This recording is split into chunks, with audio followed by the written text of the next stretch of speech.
Hello, my name is Mitch Travis, and this is Cub Crafter's first video build. Today we're going to build a boot cowl and firewall for your Carbon Cub kit.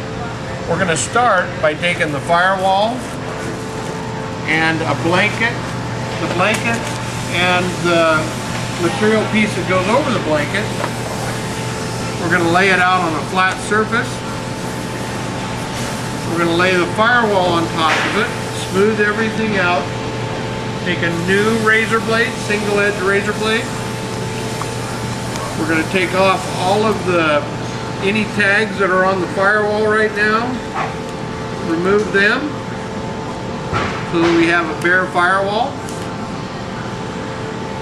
We're going to lay the firewall, line it up on the bottom because that's the only straight edge we have on this firewall. We're going to take the razor blade, we're going to start at the top, pushing down as you go. We're going to cut all the way around the firewall. This gives us the shape. Once we start building the firewall, we won't be able to do this, so we need to start this process with the very first thing that we do. Just keep cutting around until it's exactly the shape. Make sure that it doesn't move. It's not super critical that this is perfect. What this does is this gives us the finish to the inside of the firewall. So we'll get it done here in just a second. Should be able to pull all the excess off it. Perfect.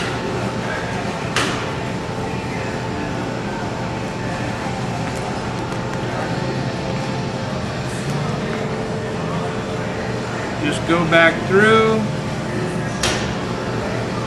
make sure it comes off easily, and trim the whole outside of the firewall.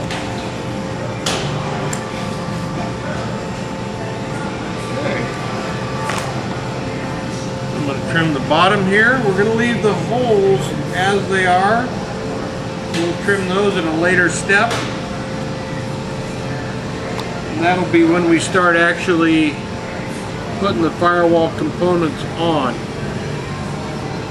So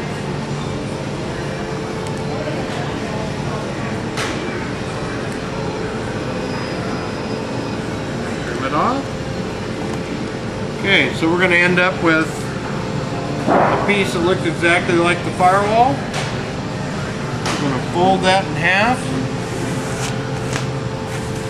Set it aside for now. Now we're going to take the insulation blanket. We're going to lay it down and do exactly the same thing. This is going to be a little more difficult because the blanket is so thick. You're going to have to push down as you cut it fairly hard. Okay, so here we go. Cutting this, I'm again going to line the bottom. Start at the top, push down, cut all the way around.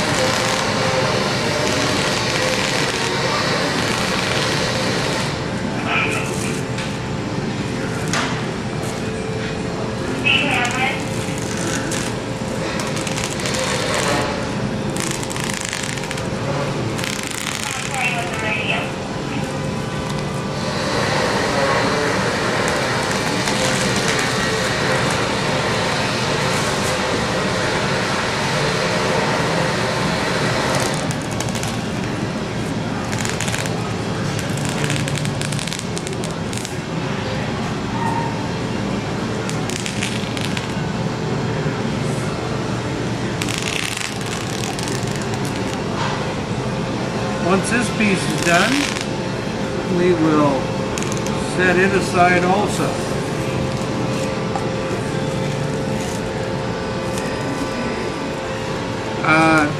I suggest that you wear a long sleeve shirt when dealing with this insulation. It's just like the insulation in the home. It will get in your pores. So we're going to take this, discard all of the insulation parts.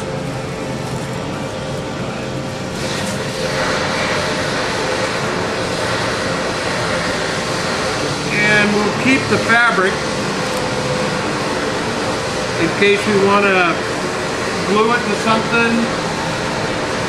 When we mount the instrument panel, you may want to have a little bit of extra black fabric to cover up an area that you may want to have covered up. And then we're going to move on to out in the shop where we can start riveting the pieces to the firewall. We take our insulation, we're going to fold it in half with the plastic side on the outside and set it aside also. Okay, and we'll be back in just a couple minutes starting to rivet the firewall. Okay.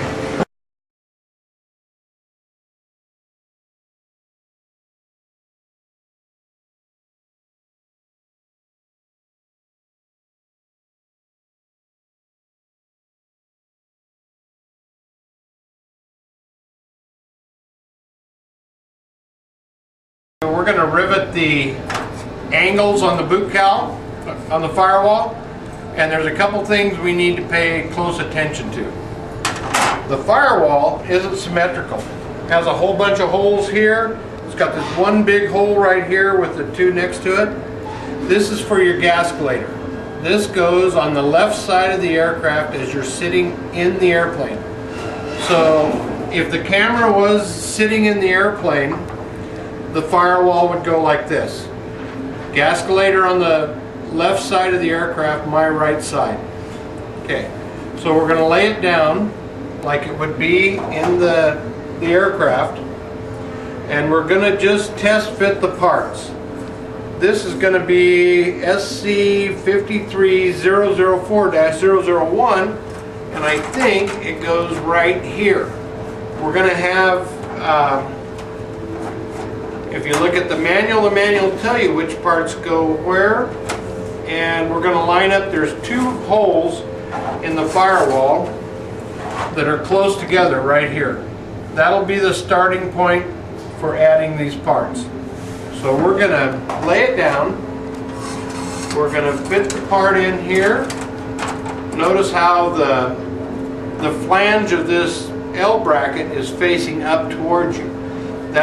We're going to rivet a whole bunch of parts on here, the cowl side, the reinforcement, and the cowling attach point will rivet on here at a later step.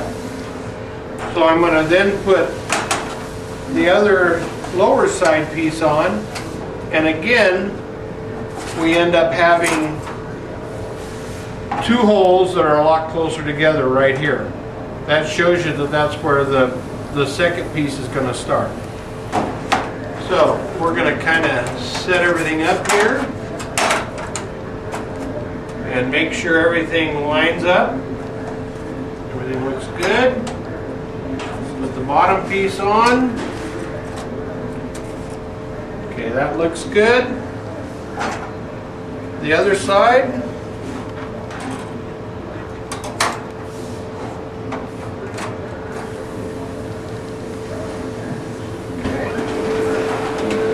Looks like this is going to actually go together just like it should. Alright, what we're going to do now is we're going to take these parts back off now that we've got them laid down and checked, and we're going to remove all of the stickers. So I'm going to shut this off for a couple minutes, and I'm going to remove all the stickers, and we'll be right back. Okay, we're back, and we have all of our stickers taken off. I know that you guys out there in the world are going to think that the stickers are a pain in the rear, but they should actually give you a warm fuzzy feeling, because that tells you that our quality department has looked at the part, stamped it, put a sticker on it. We know that it's been through a quality inspection. a lot of the kits don't get the same quality inspection that your Cub Crafters Carbon Cub kit gets, because here we are having to use the same quality system that the FAA requires us to use on our certified aircraft. So it should be a good thing, even though it's kind of a pain to take the stickers off. Okay, we've gathered some more parts. We grabbed a DeWalt drill, number 30 drill bit in it, some number 30 Clecos, Cleco pliers, rivet squeezer, and the rivets we're going to be using for this project are going to be MS 20455A4-4. Those are the rivets we're going to use. Okay, so we're going to start on the top of the firewall on the left side as you're sitting in the aircraft. We're going to lay this part back where it's supposed to be. Take some Clecos. We're going to start by Clecoing it.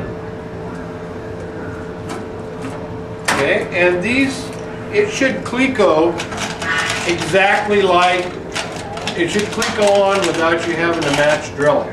If you do need to match drill it, make sure it's in the right location and go ahead and match drill it. Okay, so we're going to put a Cleco in every other hole.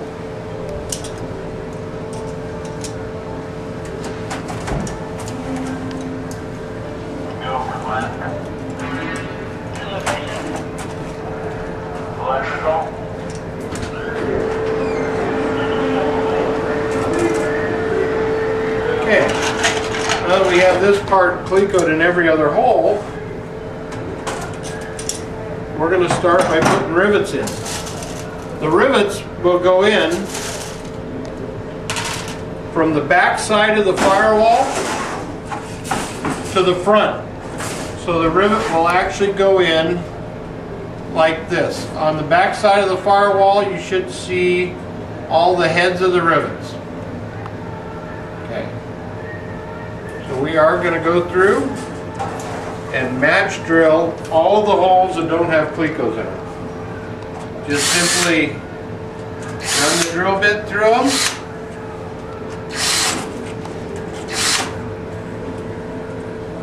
Okay. Now we're going to insert the rivet. The reason we insert the rivet this direction is because in a fire situation, it actually takes longer for the fire to burn, to melt the squeeze side of the rivet than it does the head side of the rivet. So this is planned from the factory that it'll be rivet this way. Please don't change direction on it because it looks nicer.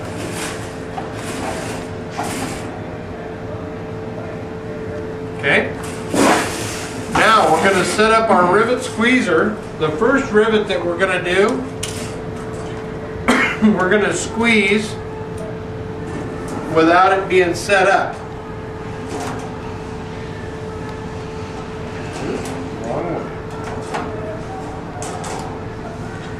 Okay, you're going to need to put your rivet squeezer on this direction, like this, to squeeze it, so that the long end of the rivet squeezer is on the bent over flange area. Okay, so we're going to put it in. I'm going to lay it down like we should.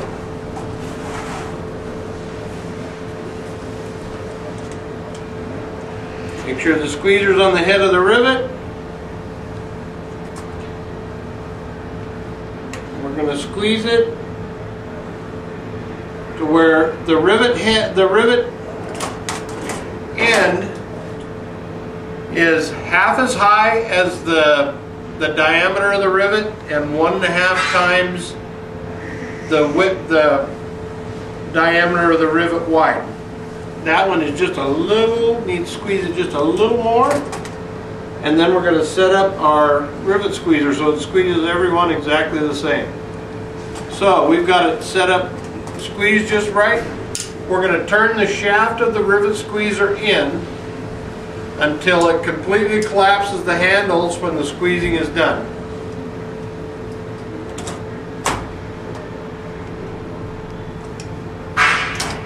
Too much. That way you'll get a uniform rivet all the way around. Perfect. Okay, let's put another rivet in. This hole right here.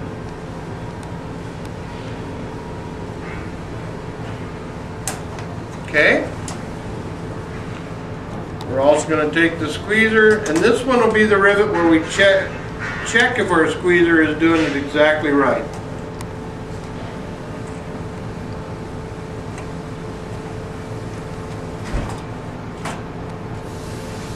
Perfect.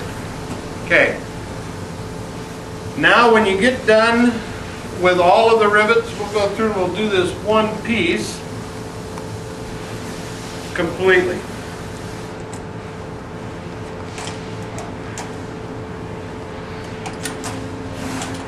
Once you get everything set up, it doesn't take very long to do this. Kind of a fun process.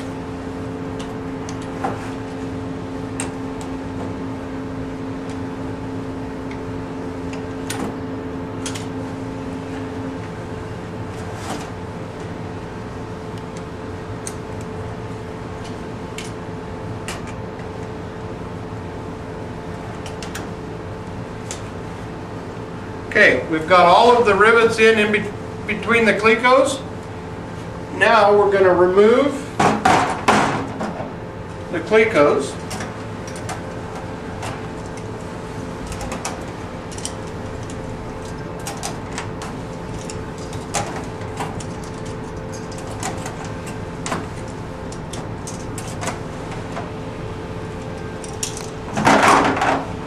Match drill the rest of the holes. You'll notice when you're match drilling it that it doesn't appear you're removing any material, but you're sizing the two holes exactly the same. So it's important that we do that. We're going to continue riveting this piece together.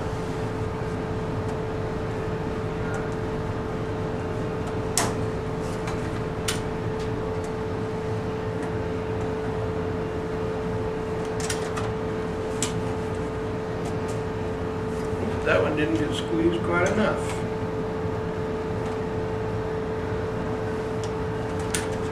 Okay.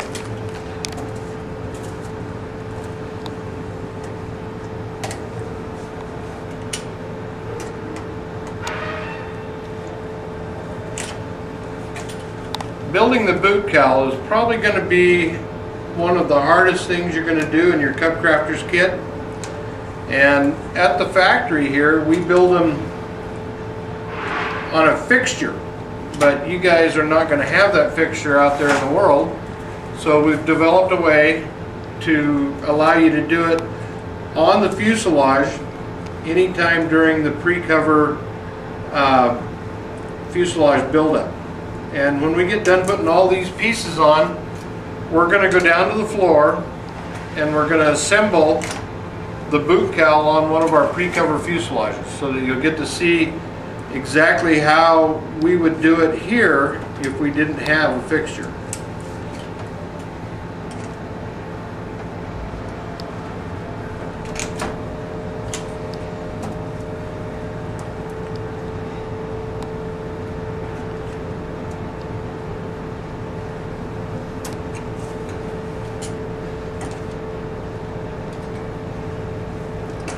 Okay, we're a quarter of the way. Okay, now that we've finished putting this one on, we're going to take a look at the rivets. Inspect the rivets, make sure they're all flush against the flange.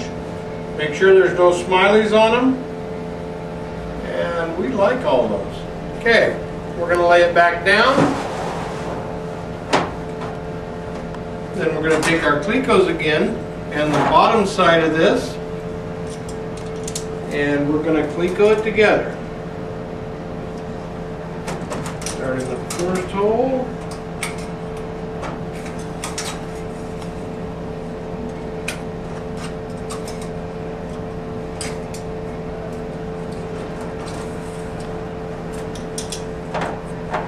And every other hole after that.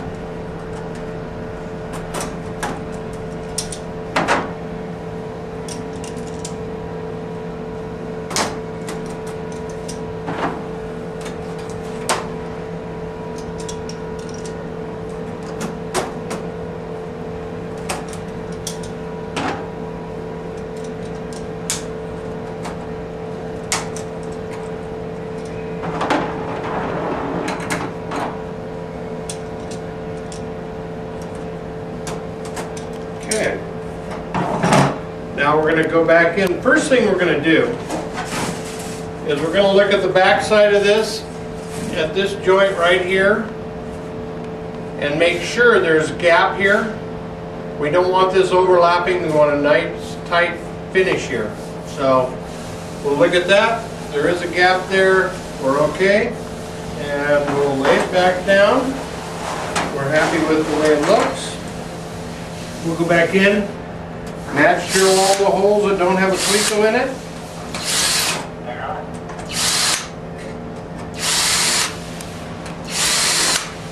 Okay. There's no need to deburr the back side of this. You're not taking enough material out to worry about it. You're just basically cleaning up the holes. Make sure it fits flat, and we'll start again with the riveting.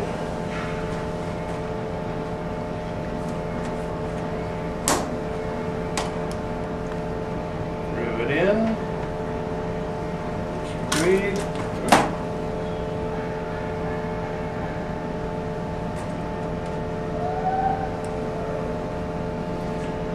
Once you guys see what's going on, if you want to at this point move forward, you don't really need to watch me do all of the riveting. I'm going to rivet this whole side together, and then we're going to go off camera, and you guys can put the other side identical to this one, put it on, and we're going to move down to mounting this firewall onto a fuselage and setting up to start putting the sides on. So in this process you'll be asked to mount your instrument panel, and because that's the top angle of your boot cowl, so we'll need to have the firewall or the instrument panel mounted, and then we'll start putting the sides on. Okay, so after I get this last rivet in, I'm going to again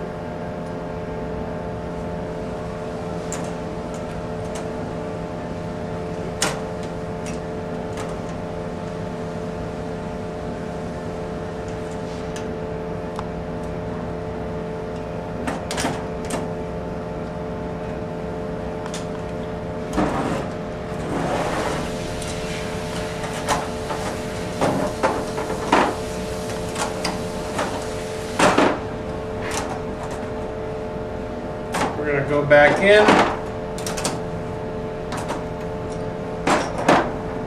take the clecos out, match drill,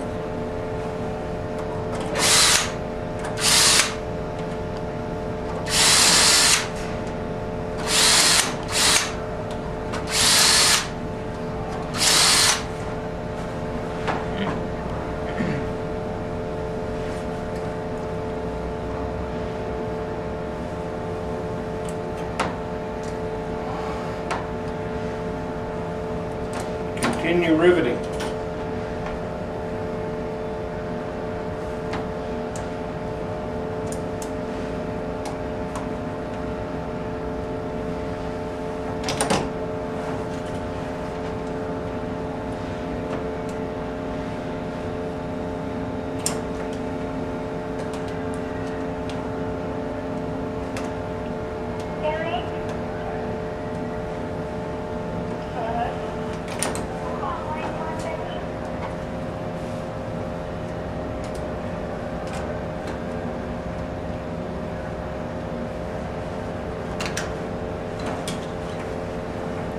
Okay.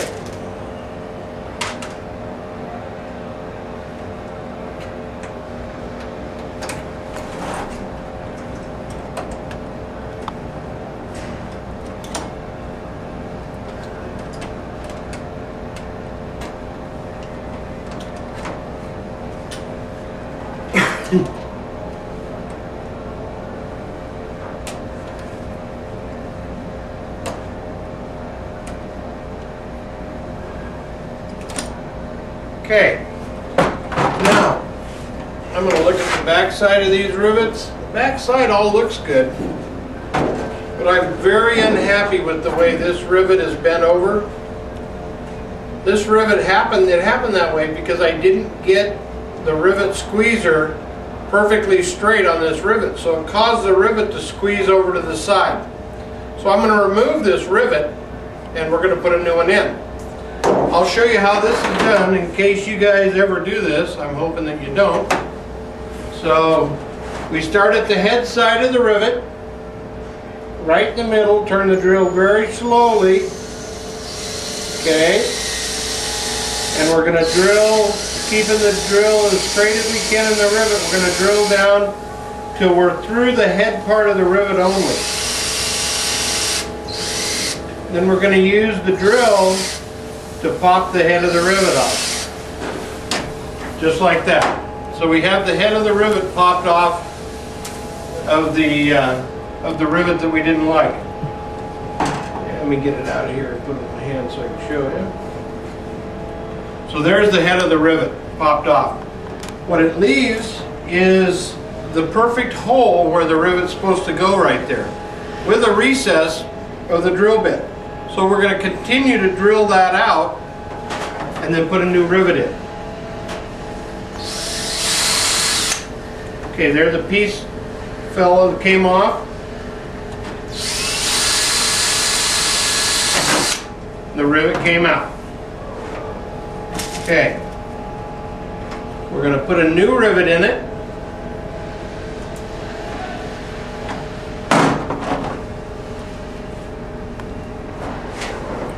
Make sure the rivet squeezer is perfectly straight this time.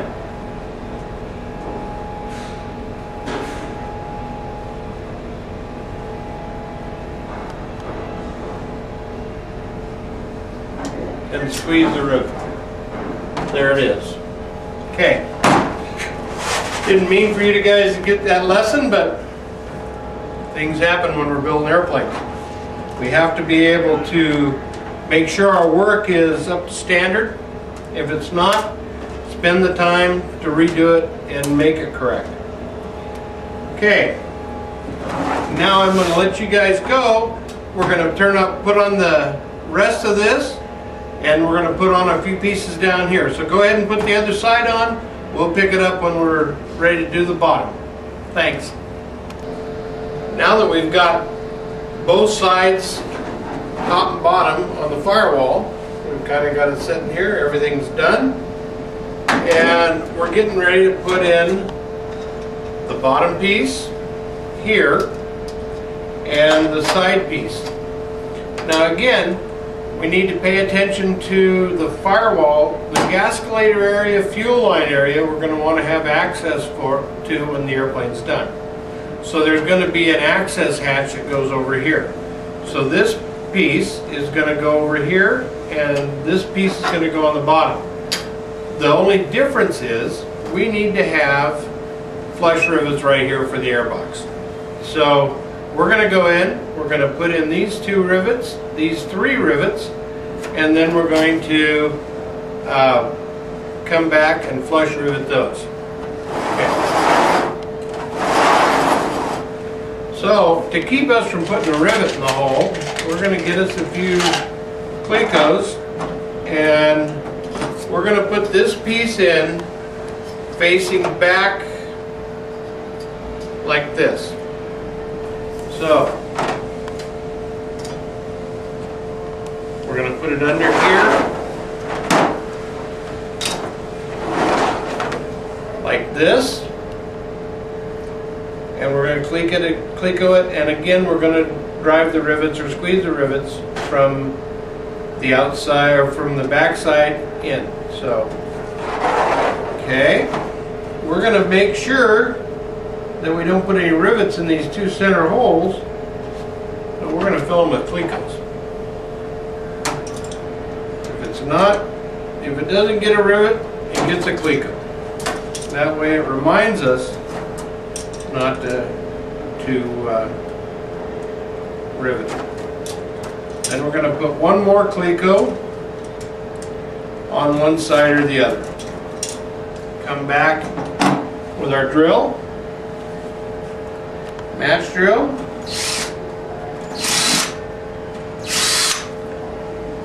And you'll notice I have the manual out so I can use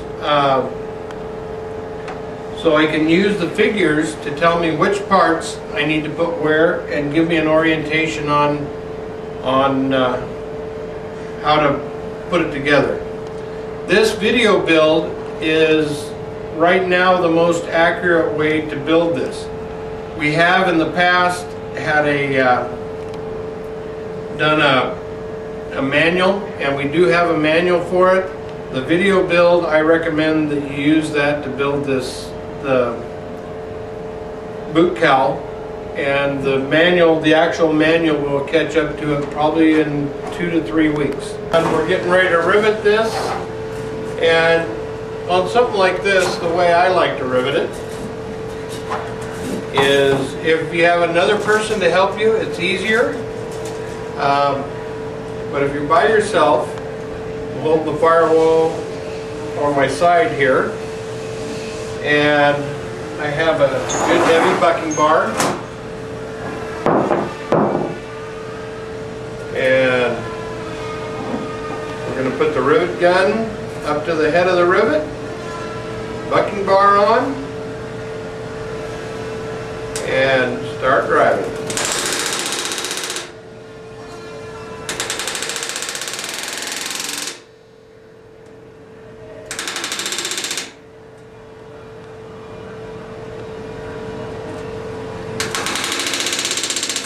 Okay, we're going to continue putting the rivets in. The rivets need to go in the hole easily. After you drive the first rivet, if it does not want to go in, we're going to match drill it. Put the rivet in.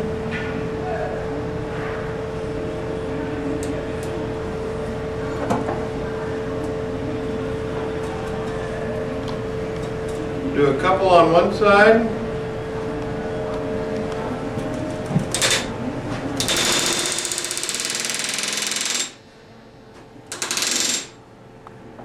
Okay.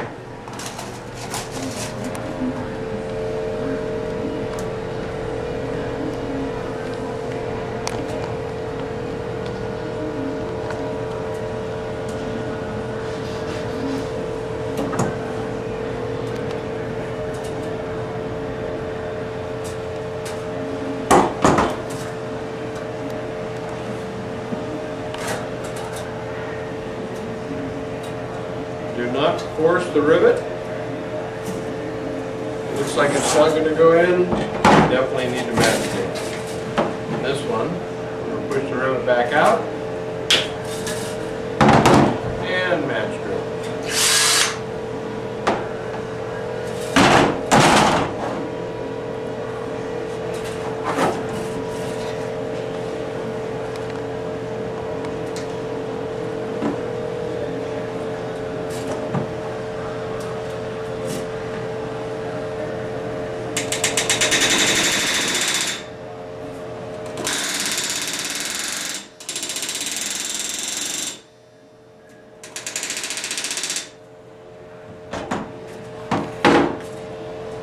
Okay, we're going to remove our last cleco. We're going to leave the two center ones in. Match drill the hole. The rivet in.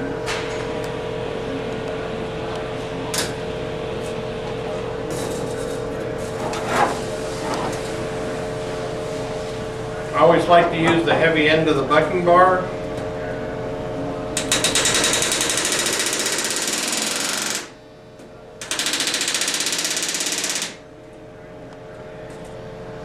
More on that one.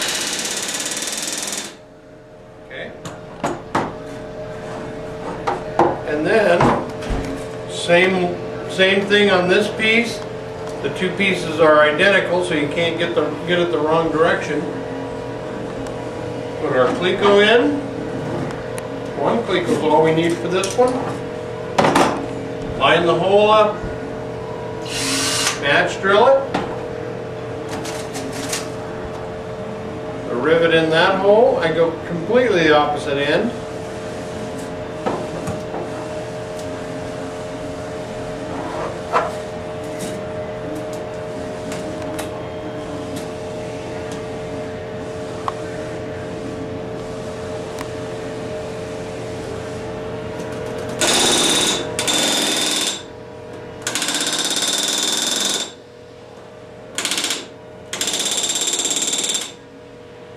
There's a lot easier ways to do this. Lay it down on the table. Trying to show you as much as I can. The other way to do it, probably a better way to do it, to lay it down on the table like this.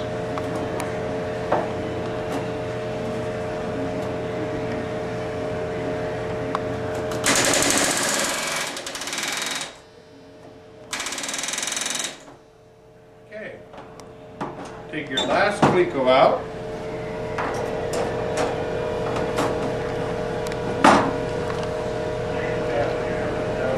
Match drill the hole.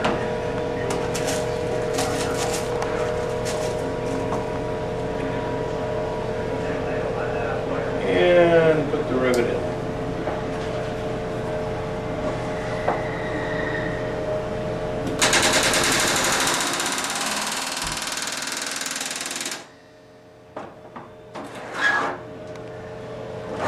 Drive that one just a little more.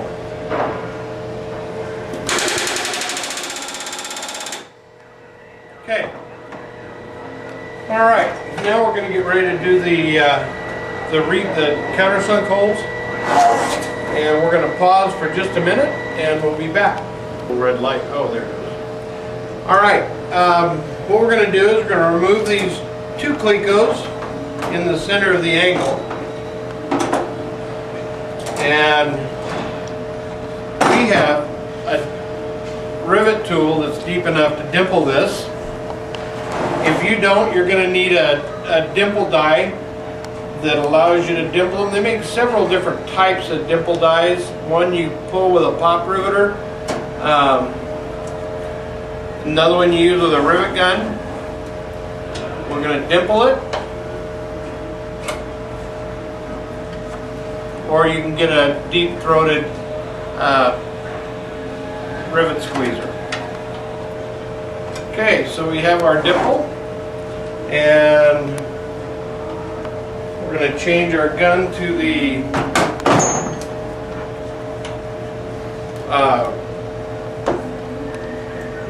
flat die.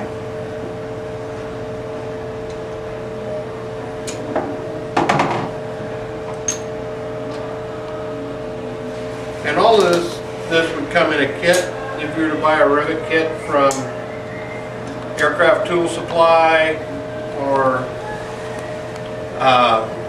any of the tool suppliers will sell you a rivet gun with the sets and the squeezers with the sets. So, all right, I'm going to get some rivets. Don't look like we have these two rivets up here, and I'll be right back. Okay, we're back again. I'm looking at figure BC2 in the manual that tells me what rivet to use, and it gives you all your rivet callouts. So when we're using the figures, that's how we know what part goes where. So it's very important to read the manual, look at all the figures. Even when you read them, they may not make sense, but when you come to that part, you'll know which figure to go to get the correct parts. The part we're going to use here is MS 20426A4-5, which is a countersunk rivet, and we're going to put it in and drive it.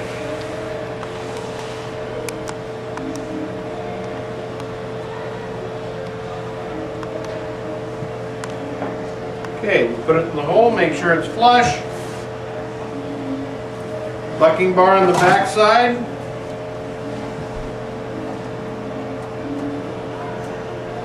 And drive the rivet.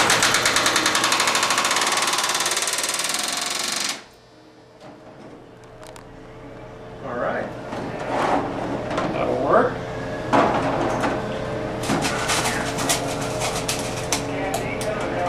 put the other one in.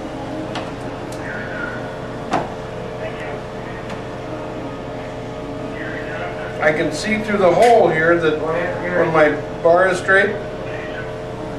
And so we'll be able to know exactly what's going on. And we'll start driving it.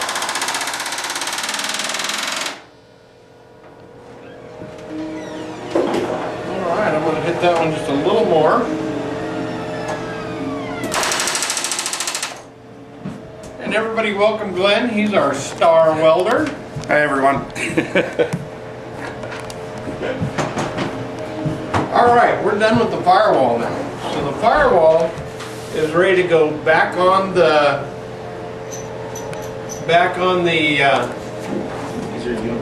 airplane to set up for putting the sides on and the bottom. So we're going to pause for now, get everything set up down below, and we'll be back to show you how to put it all up, mount the instrument panel, and continue on. Okay, so we moved down into actually we took a spot in the cover department to get it a little quieter. But the first thing we're going to do is we're going to mount the instrument panel. That's going to give us the shape of the top of the cowling. So we're going to take some 3/4 masking tape, peel off a piece, and we're going to come over here and we're going to measure right from this weld joint here out this diagonal tube that goes to the motor mount, 3 inches. And we're going to put the masking tape right on 3 inches. And we're going to, it's 3 inches to this side of the masking tape, not the other side. So we're going to wrap that around. That'll give us the location of the instrument panel. So we're going to tear that off. Move to the other side. Measure 3 inches from the same area.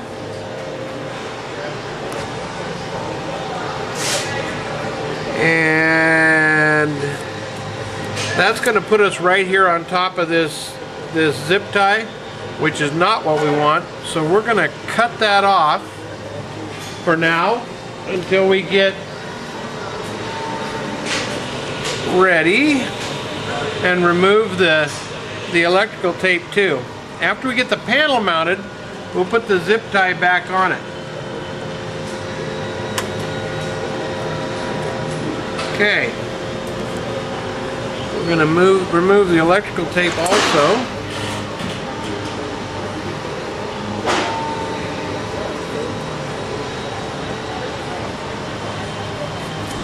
And discard it for now. All right.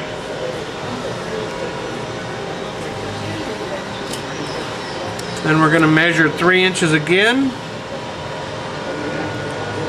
Right there. Wrap it around.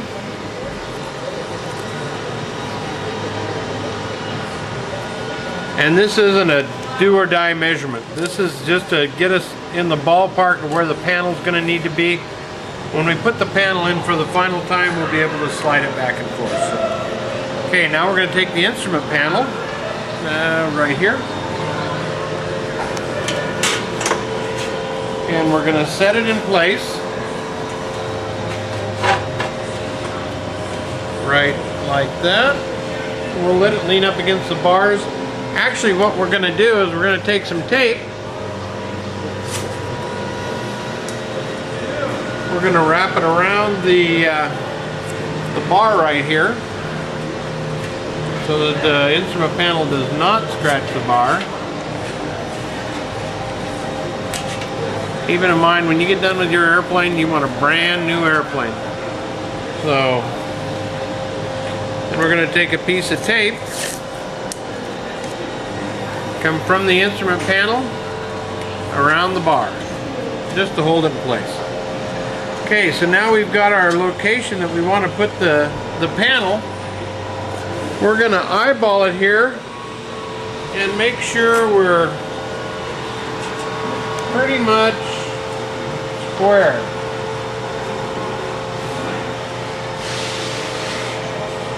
Okay, that looks good. And we'll do that again. And I'm going to come over here and get the hardware that we'll use to put the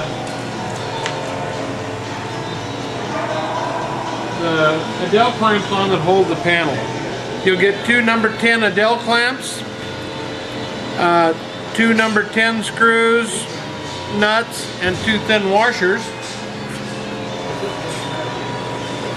And we're going to put the Adele clamp on right underneath the panel.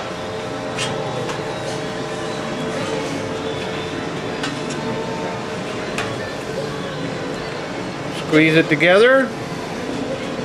Okay, what'll happen is we'll mount this panel. We'll match drill this Adele clamp to the bottom of the instrument panel, and we'll clamp it down with it. We're going to put the other one on.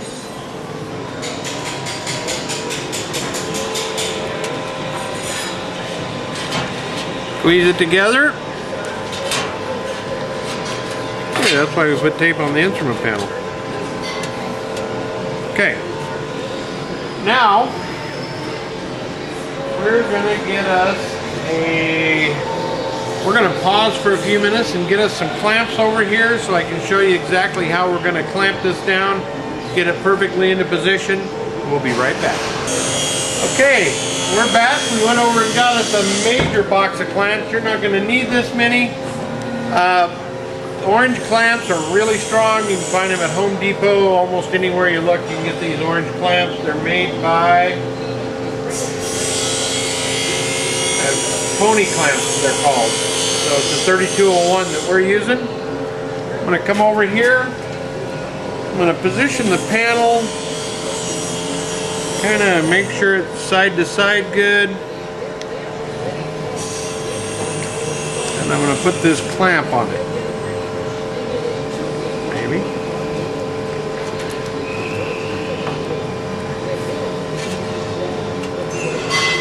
Okay. I'm going to adjust the panel.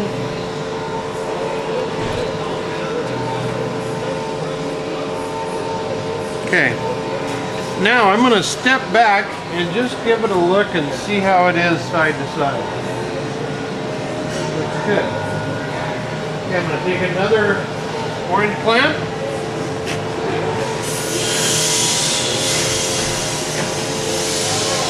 Line up the instrument panel again. Come in. Clamp it into place. That pretty much locks our instrument panel down where we want it to be. Alright, now I'm going to get my drill. I'm going to use a number 12 drill bit.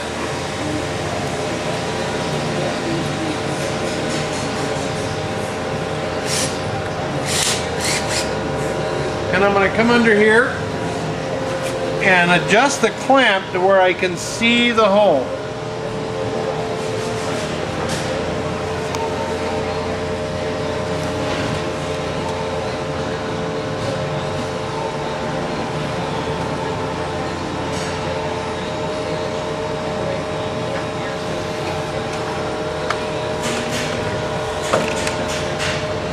I'm going to drill through the hole into the instrument panel. I'm going to make sure I'm kind of in the center of the instrument panel. Oh. Sometimes you win, sometimes you lose.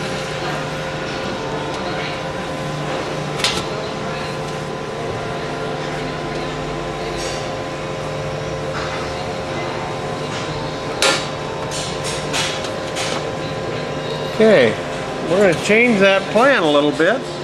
We're going to leave the top side of the Adele clamp up above it. Bottom side, make sure it's where we want it to be. Come in. Drill the hole.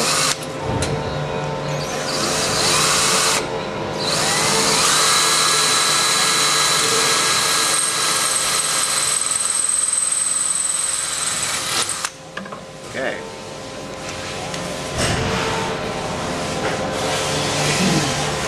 put a screw through it.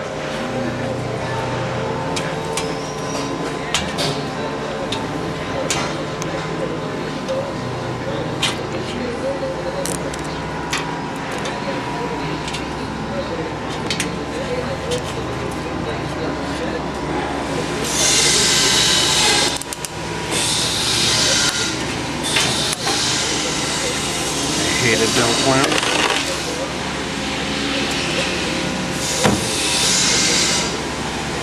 Alright. Okay, we paused for just a second. Matt Dickey, our cameraman, he came up with a great idea that he uses on the floor, which is to take a pair of needle nose vice grips, clamp it together, and put the screw through. It helps to have the screw in it when you clamp it together. Okay. I'm going to put the screw in it.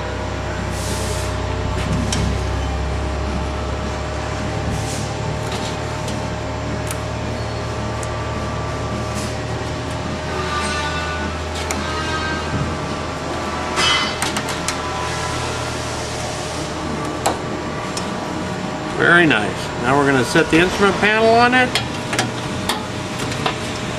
Put our thin washer and the nut on it.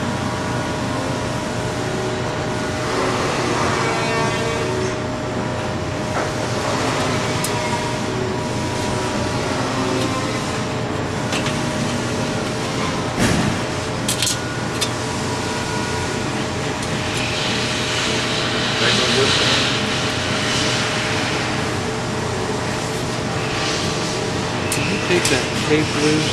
Yes, I'll get it. There we go. Much better.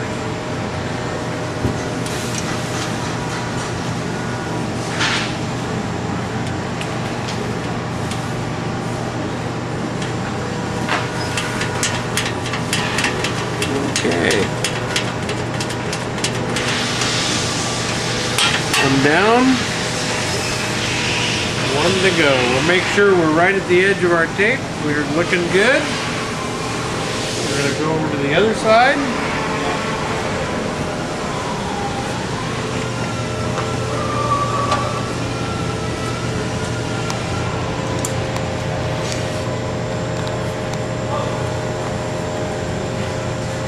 Put it at the edge of the tape.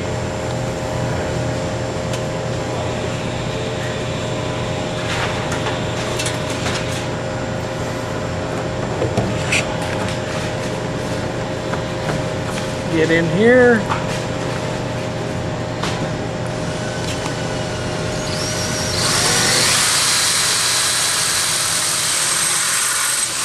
Drill our hole.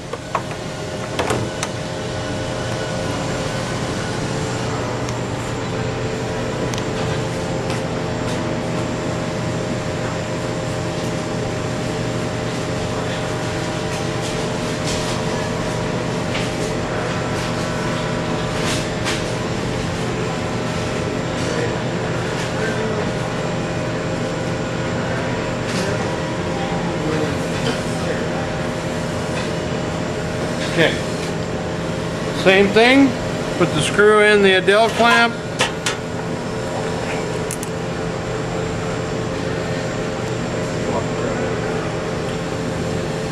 First we're going to pinch it together as much as we can.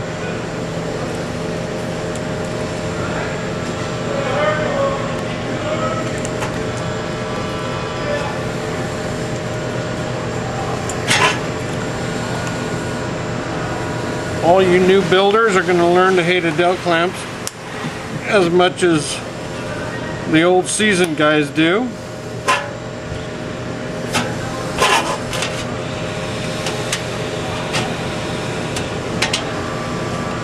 Okay, we'll line our instrument panel up, take our vice grips,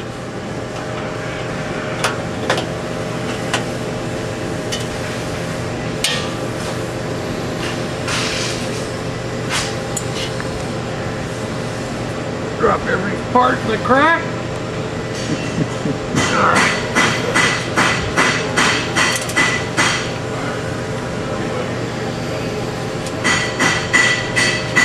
and put the nut on.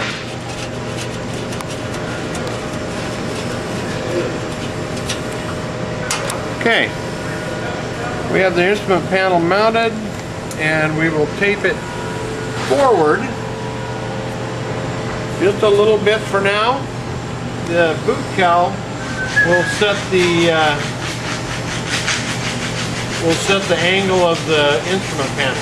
Once we get the distance here set, we'll get the boot cowl side on, and it'll set the distance.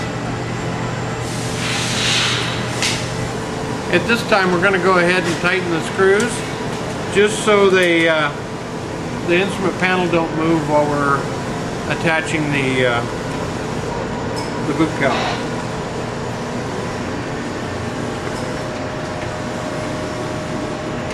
Just snug them up. They don't have to be torqued or anything else. So, okay. Now, the next thing we're going to do is we're going to take the firewall and the board that you guys have already made.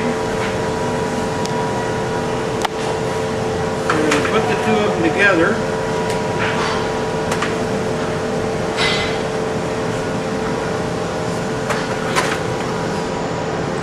And a couple bolts.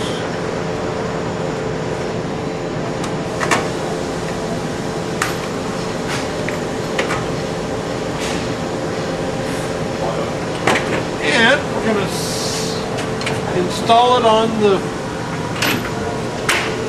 airplane.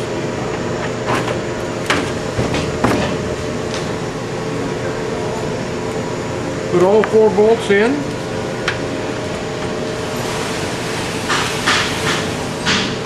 There may be a need for a very light persuader.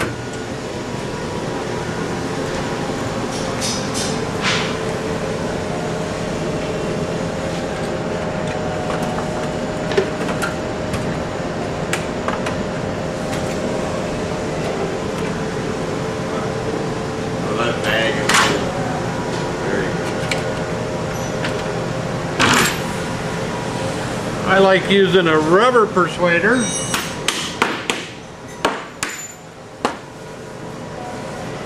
Get all 4 of them started.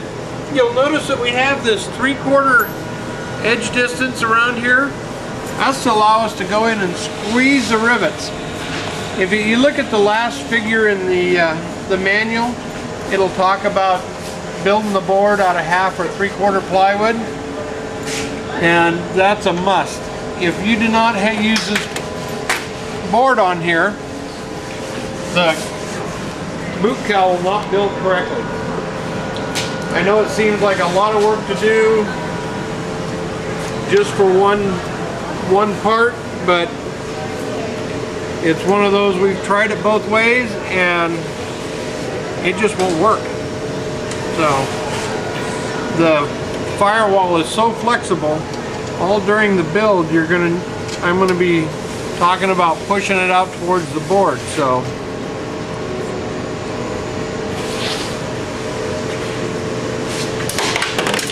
a lot of times you won't have on your build, you're probably not going to have the instrument panel electrical in here, so it'll actually make it just a little easier.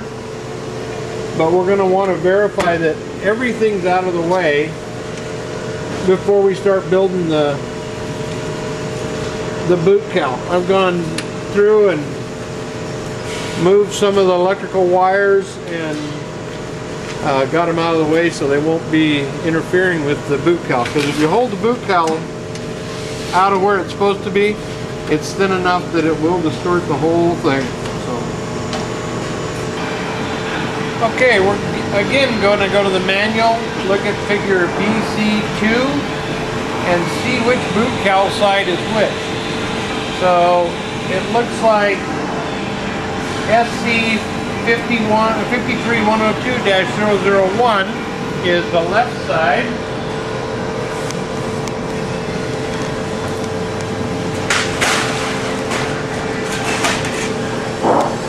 It'll be this side.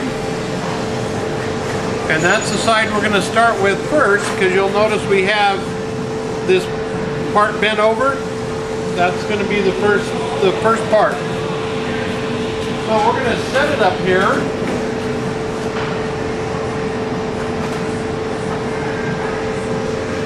We're going to even out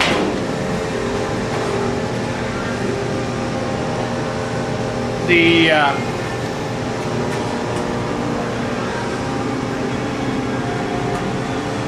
side, and we're going to start in the middle with it, just over the middle. You'll notice that this hole right here should align right in the center of the first tab, and that's going to be a perfect fit. So I'll take a clamp and I'll clamp it to the firewall, and then I'm going to feed it around, making sure that it's even with all of the edges. Okay, now we're going to need to, we can position the instrument panel. So we're going to push the instrument panel in until it's flush with the edge of the boot cowl. We're going to need to get a couple more pieces of tape on it.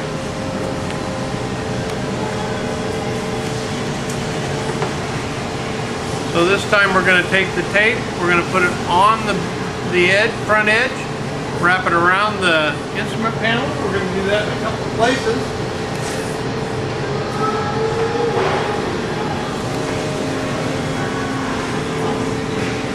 And we're basically taking a look and seeing how this thing is fitting. And so far it looks like it's fitting pretty good.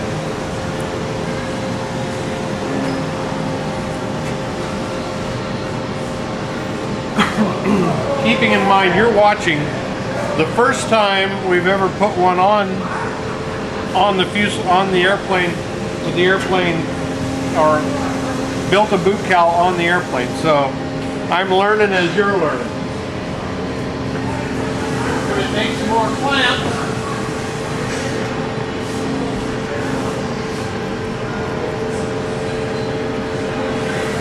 And we're going to work our way around the boot cowl.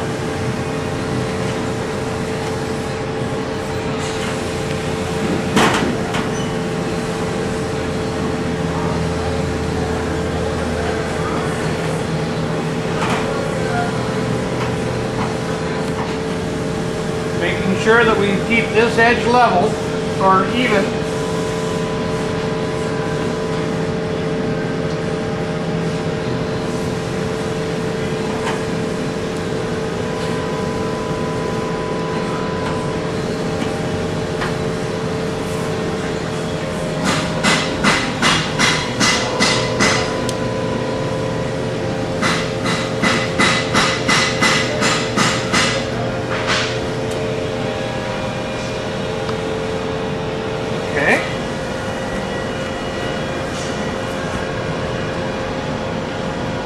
I just went up and checked to make sure that the cutout for the tube up there was right in the center, and it was. So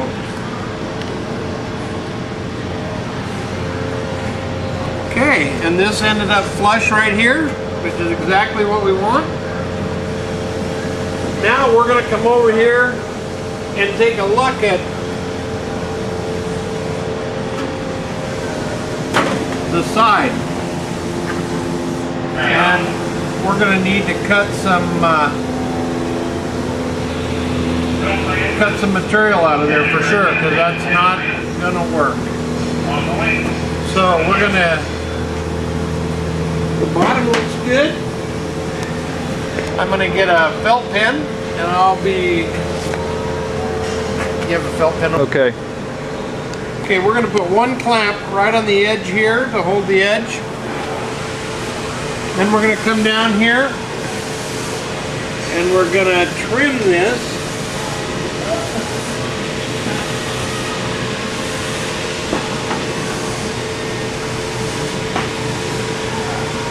Looks like we're going to need about 1/4 of an inch.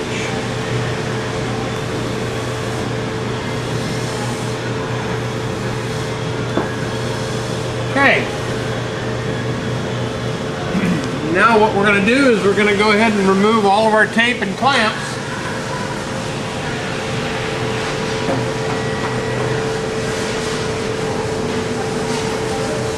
Take this part back off.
Where we started, so we can put this right back in the same place. We mark on the tab on the firewall.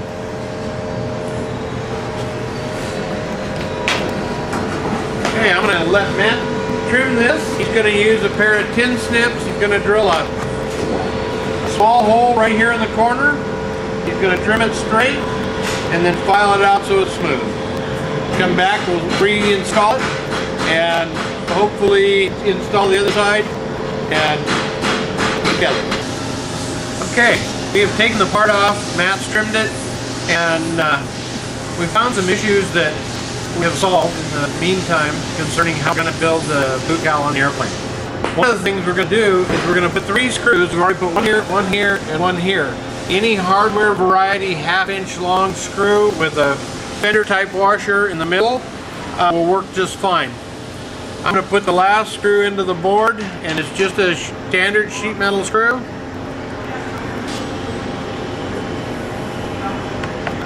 Drill a pilot hole first and just screw it in. You will have to, when you pull this off, take these screws back out, so you can leave them right now. They'll stay in during the whole build. And these are it keeps it from just pulling away from the board. These are existing holes, don't drill through the firewall. Correct. We're using existing holes. All of these are all existing holes. And we don't want you to drill the firewall. Okay, now we're going to reinstall this boot cowl side.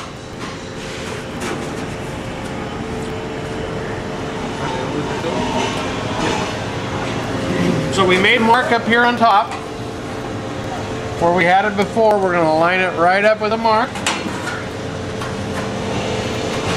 Put a clamp on it, making sure that it's even. We're going to move it up, get the panel in, tape the panel down, and continue to put our clamps on.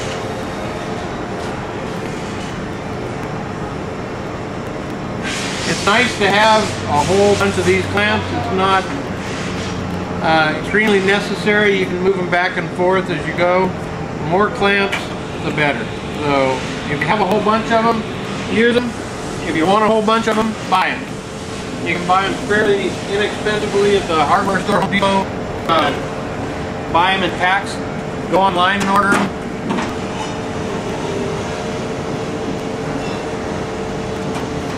We're going to work our way back around. Making sure the back's in. Making sure that we're flush up front here as much as possible right now. As we continue around this, we're going to always be bringing it more flush. So, alright. Now we're looking pretty good here. Go back just a little bit.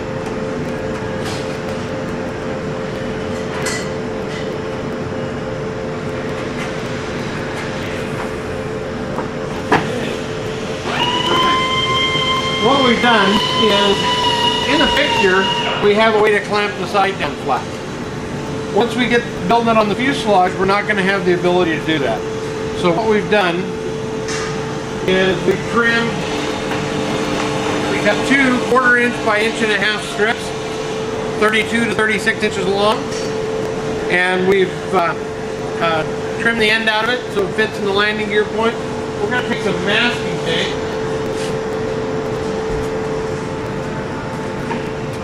When we put a 1/4 inch bolt, any hardware store bolt will do, into the land gear attach fitting, and we bring this piece right up the side, which will bring our boot cowl flat. But if we go too far, I'll let you zoom in here, Matt. We need to not go any farther than right here. So we're going to put our clamp back on.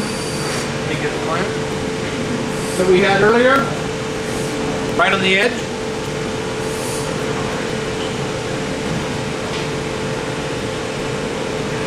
That holds the edge in. We're going to put this piece in. Come around. That'll hold the side completely flat. We're going to take masking tape.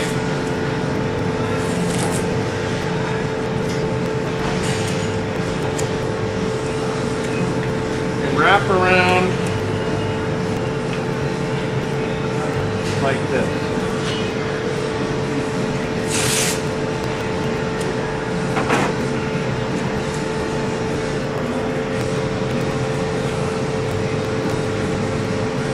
Okay.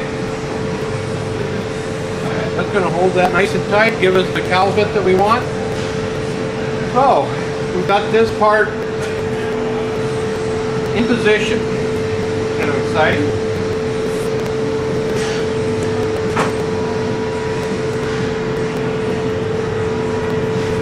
The other thing we're going to do is we're going to bring another piece of tape around the tube again so that we don't have stress against this part and the instrument panel trying to hold it back.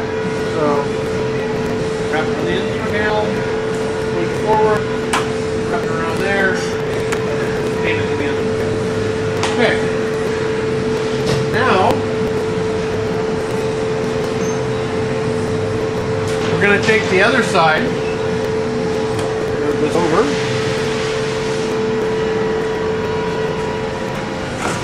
and do a test fit on it also.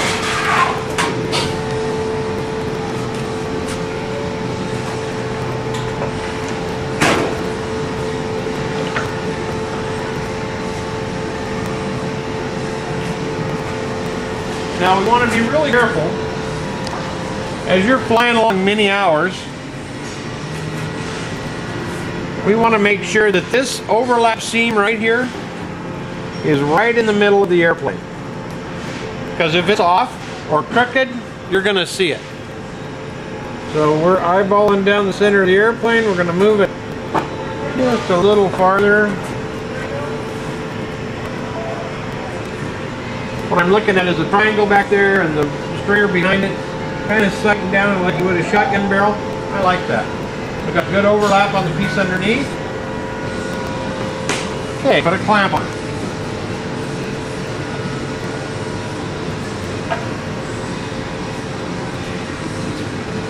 Start working our way back around.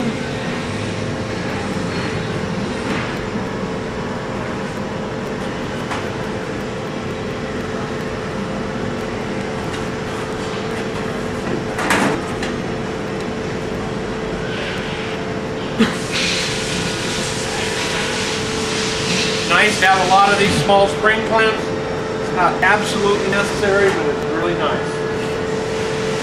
Okay, we're going to continue working around. Making sure it fits inside the landing, underneath the landing gear touch point.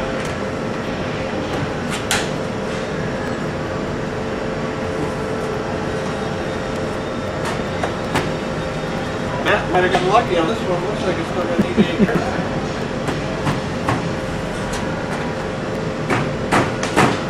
We're going to make sure everything lines up.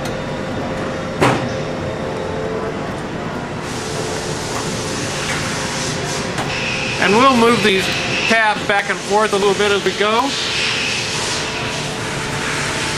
That's coming out really nice.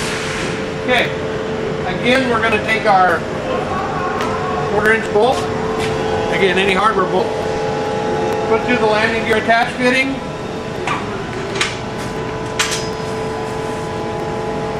Come over here with your knife.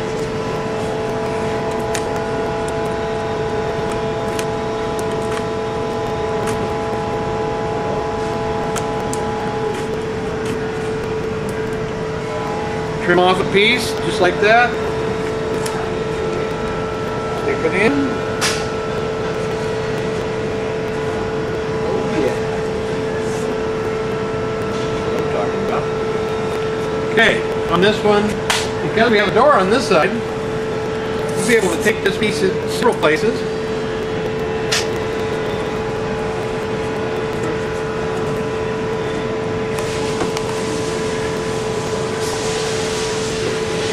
Hold it nice and snug.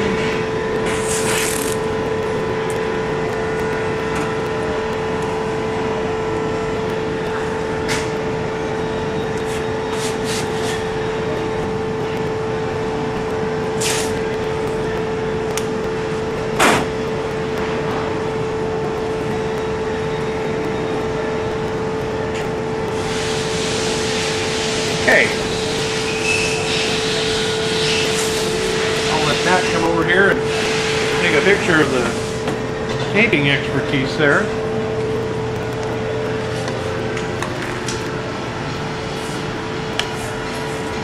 The other thing we're going to do is we're going to make sure that the overlap up here, now is the time to adjust it, is even on the inside.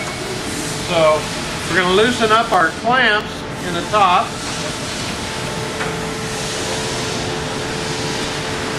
We're going to move this to where it's even.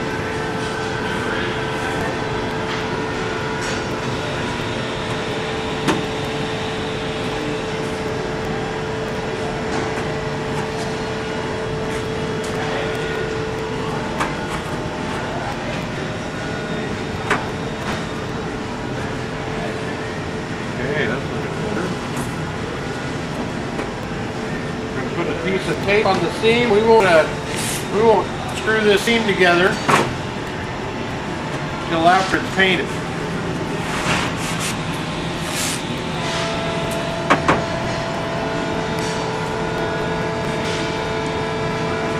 Basically all we're doing here is just making sure everything fits. You can come over here and you can take a look from that over on this side. I've ended up with a real gap right here that I need to take out. That's absolutely not going to work for us. So I'm going to loosen up my bottom clamps. I'm going to start from the top again, working my way back around, moving that out of the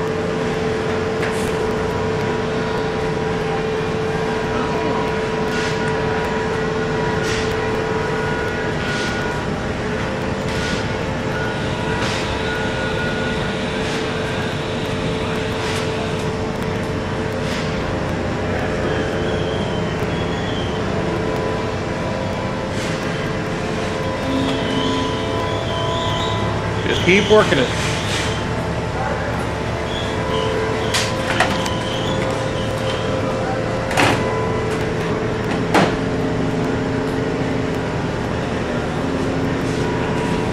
Cheese!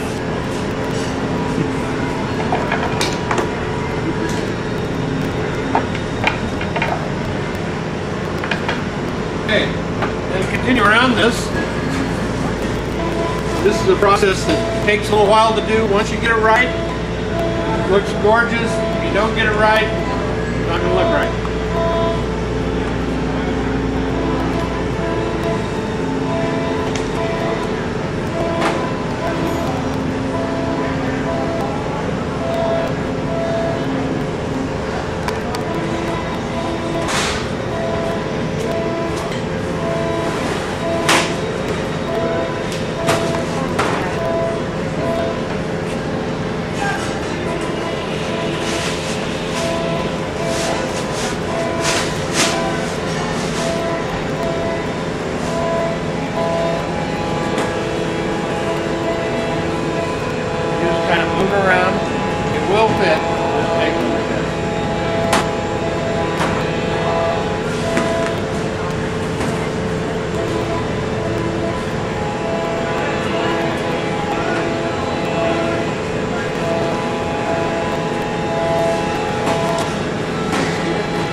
couple or two we need to work out there.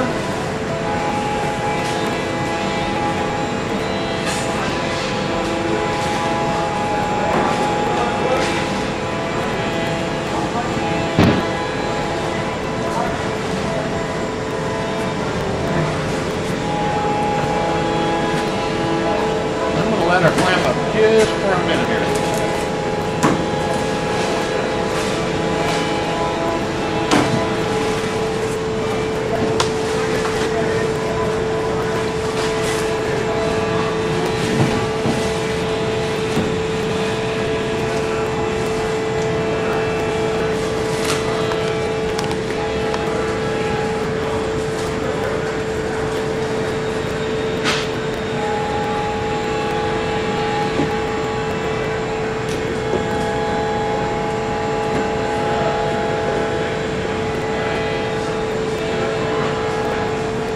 Sure it fits good right there, which it does.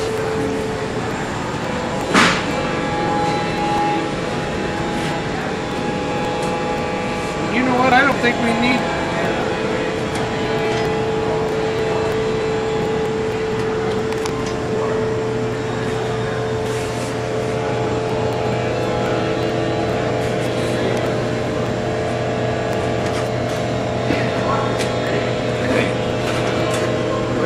Darn good here. This thing is tight all the way without doing anything.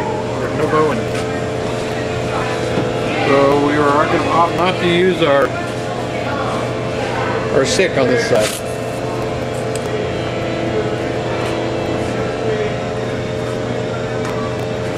Okay. That's how we're going to have the boot cowl look.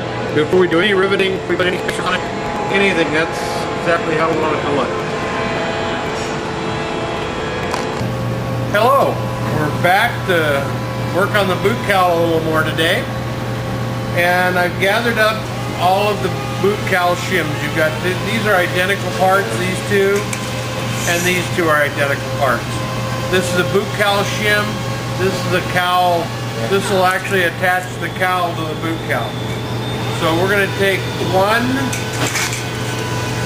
boot cowl part and one shim, and we're going to find, they should lay together one direction, and that's not it, so we'll turn it around, turn at the very top. Alright, that would be it. We're going to come over here and we're going to do the left side of the cowl first. So we're going to put, if you'll notice the curved edge of this, the most curved edge will go on the top.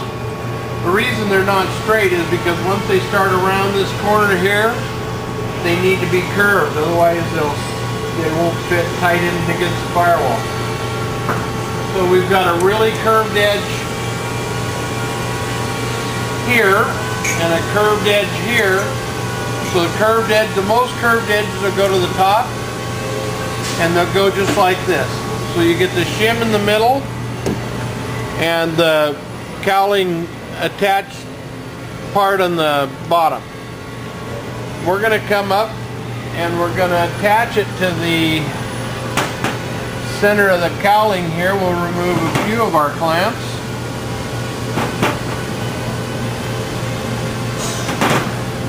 And we're going to put it together just like this. Make sure we push back. We'll get right in the middle of this space right here with this piece. And we're going to make sure that we push this part that's hooked to the cowling right there, the second piece, all the way down. Okay, and we're going to clamp it because we're going to be back in. We're going to lose it up one more time.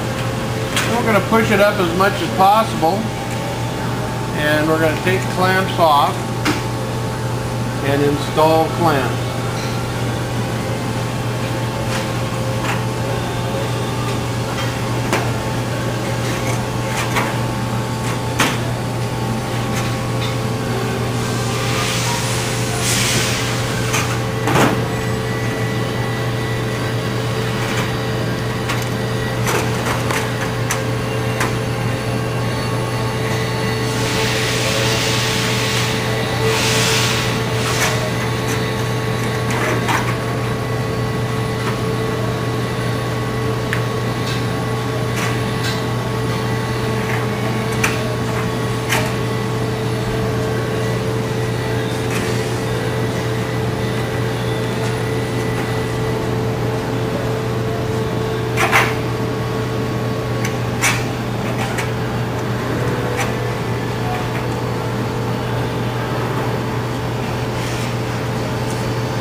down to right there. Oh yeah, that's what I'm talking about. Okay, now we're pretty good up here, and we've lost our firewall piece in the middle. You can see it's pushed back. So I'm going to reach up. I'm going to push the firewall out until it's flush.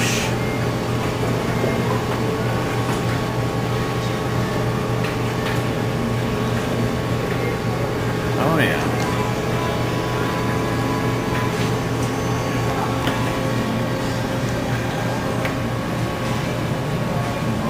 Basically what you're going to end up doing is just pushing it out till it touches the wood on the bottom.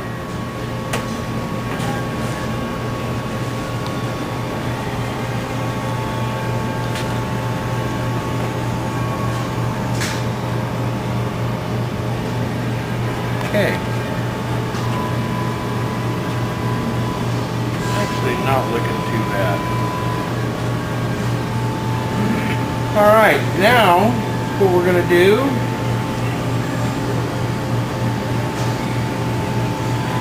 is we're going to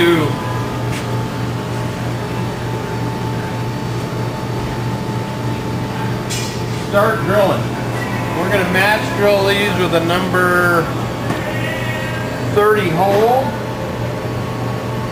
and Cowl. So we got an MS 2426 4-5 rivet that goes in. That's a flush rivet. So we're going to start drilling it and Cowl it.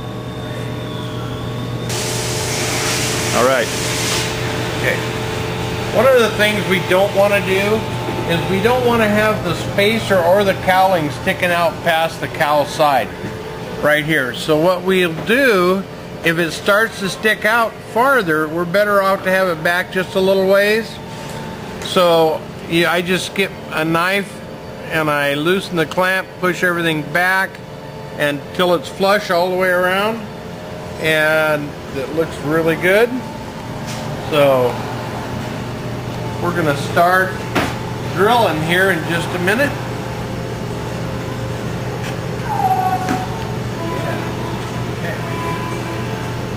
Alright, I'm going to take a number 30 drill bit. I'm going to match drill the hole in the cowl side. Got a stop on this one, doesn't hurt to have a stop.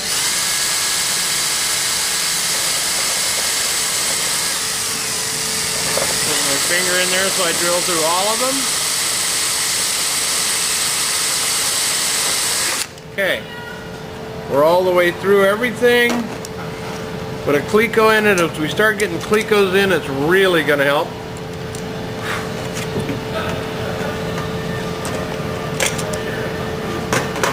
And I'm going to get this one. I'm going to go around.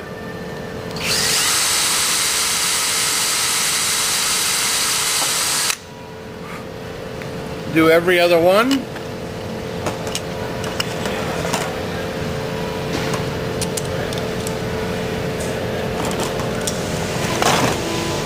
Making sure everything stays tight, everything's pushed back past the line of the cowl side. And make sure you don't drill through the end of your finger.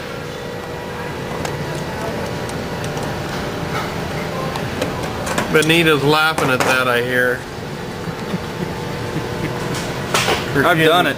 She hasn't drilled through her finger, that's why. It hurts like crazy. Yes, it does. I'll vouch for that. And I'm going to make sure the spacer is back. Okay.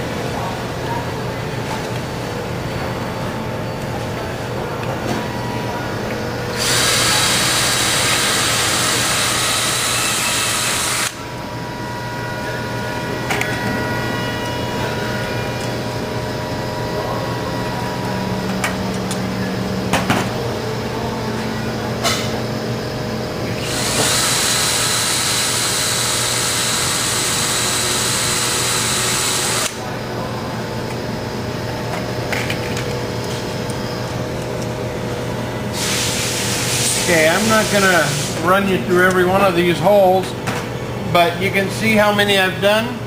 Then what I do is take the clamp, move it close to the side on the holes you haven't drilled yet. Drill the hole, that keeps everything from pulling apart. Move the clamp again.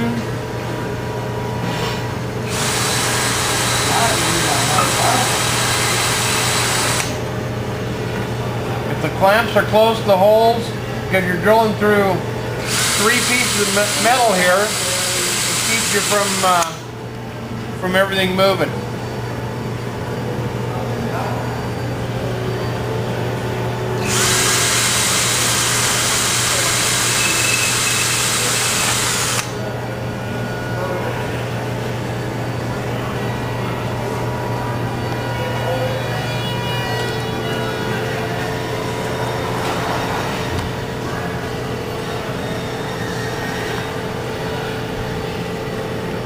Perfect.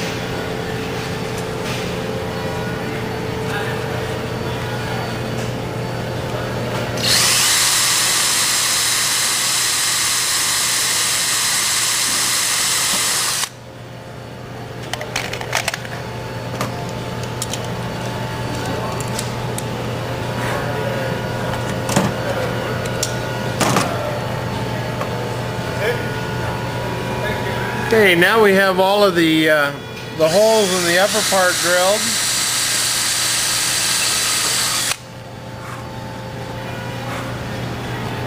We're gonna continue on all the way around this cowling, and then we'll be back to show you the dimpling and riveting process.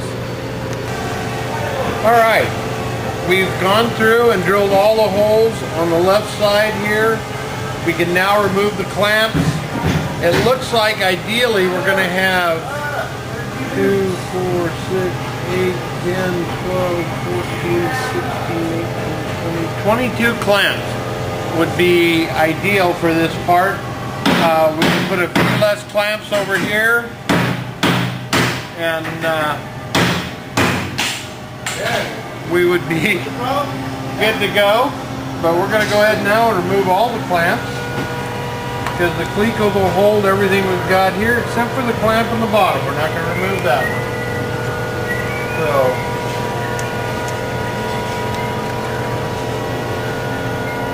anyway,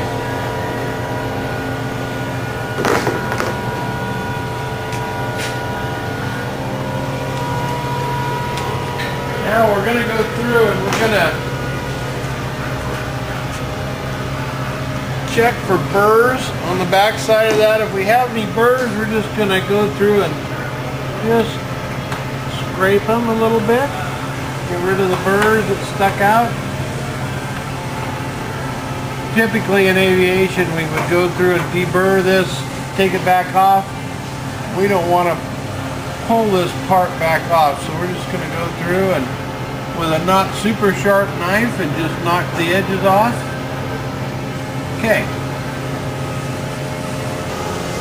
Okay, we have found a couple problems that we're going to address right now. One of them being, if you don't want to modify your rivet tool like we've done here, we've modified the set, cut off the bottom of the dimple set, and we have trimmed the bottom of the squeezer tool so that it'll get in here. I recommend that we leave about another ½ inch here.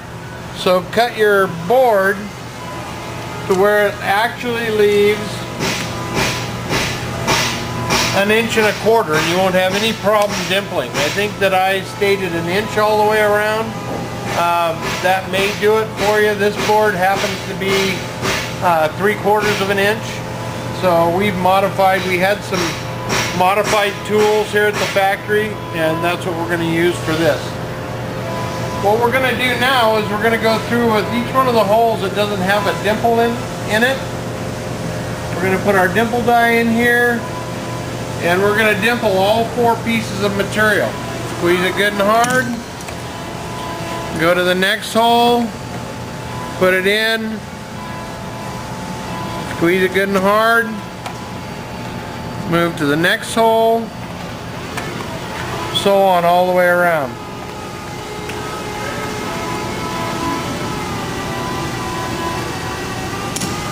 Then when you get done dimpling, we're going to insert a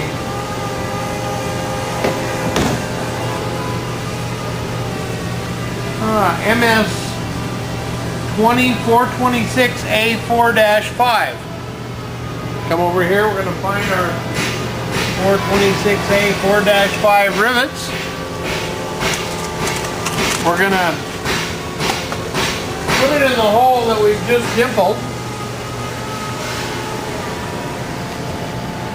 And with our squeezer,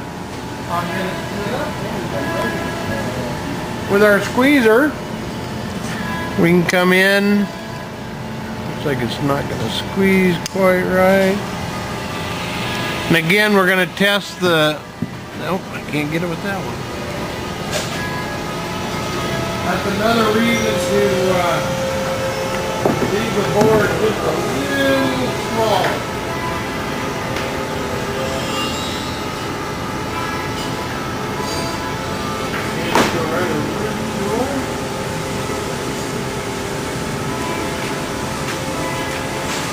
Come in.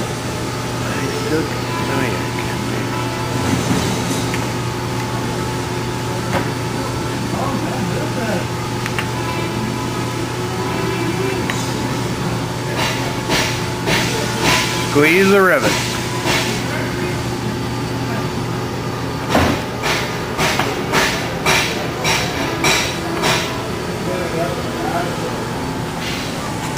Okay, we're going to continue squeezing the rivets all the way around. You can see what it looks like when we're done.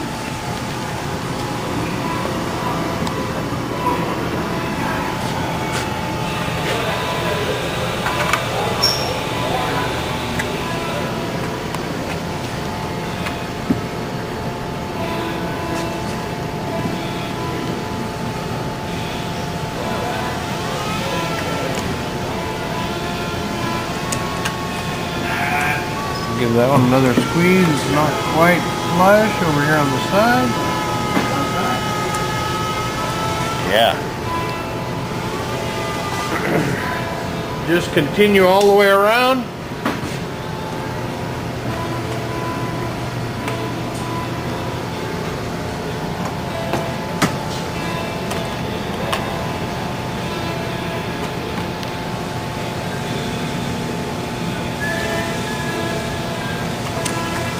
So now that we get everything that we've squeezed, we'll go all the way around this boot cowl, normally with the holes that you've got already, and squeeze all the rivets all the way around. For the sake of right here, I'm going to go through and do the upper ones. I'll change the dies here real quick. And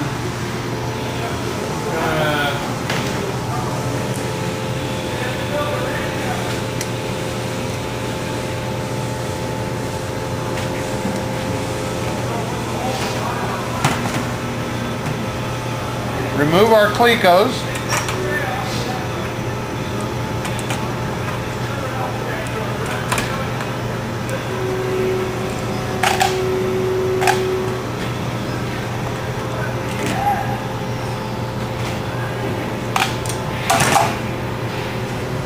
Go in, clean the holes off, make sure there's no burrs on them.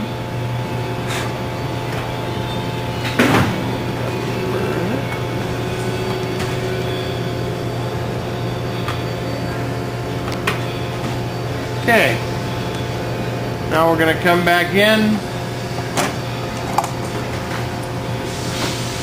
dimple in between the rivets.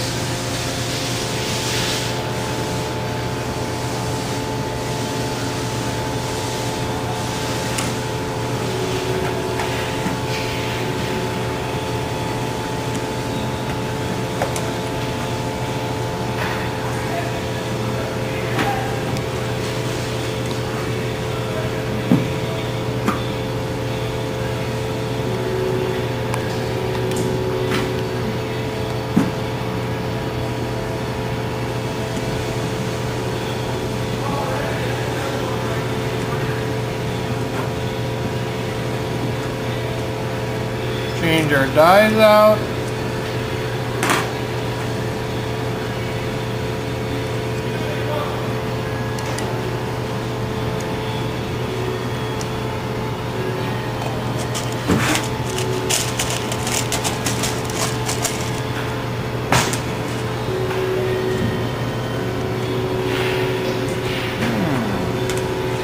The rivets don't quite fit in there. Doesn't hurt to go back through. Clean the hole up just a little bit. We'd like the rivet to fit in fairly easy. Okay. And you can do that before you dimple it if you'd like, or after. Put our rivet in.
And our boot cowl's starting to take shape.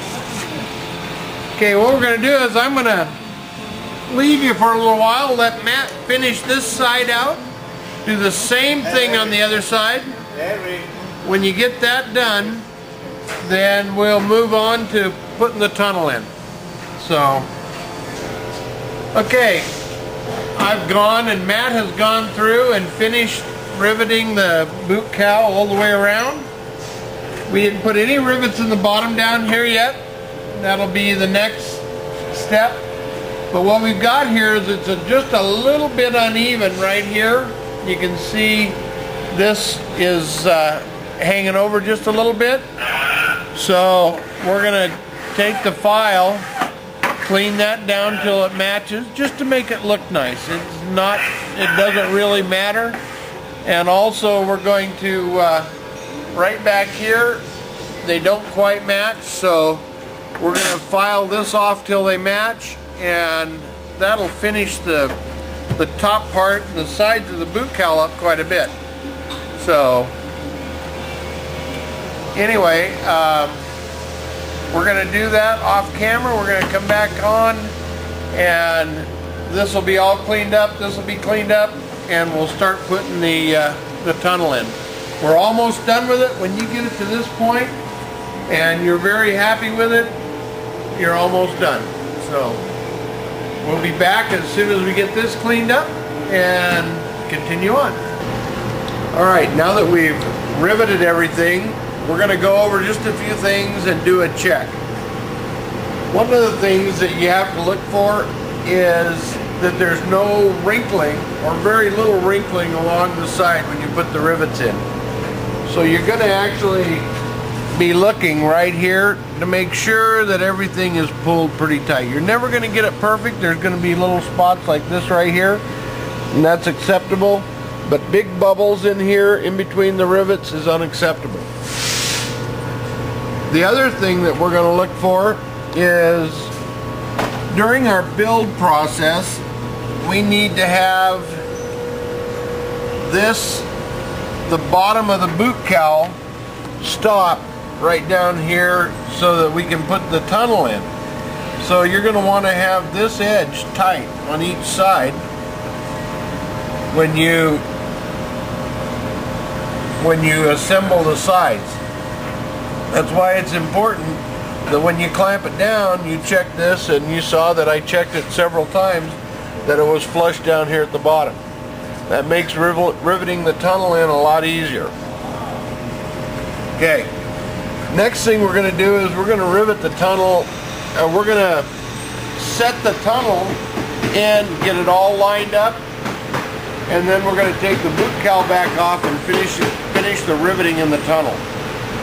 I'll show you how to do that. We're going to get a creeper. We're going to get a number 40 drill bit. And in a drill, we're going to get some number 40 clecos, and we'll be ready to start. Gathered up 10 clamps, a number 40 drill bit. In a drill, you can use a long or a short. I prefer using a 6-inch drill bit. And the tunnel and a creeper. So we're going to go under.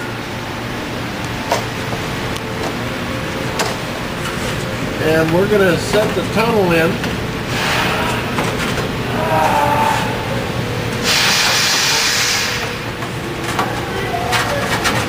Line it up right at the front here. Make sure it's flush on the back. And we're going to temporarily put a clamp on it. Right here. And a clamp in the back to hold it.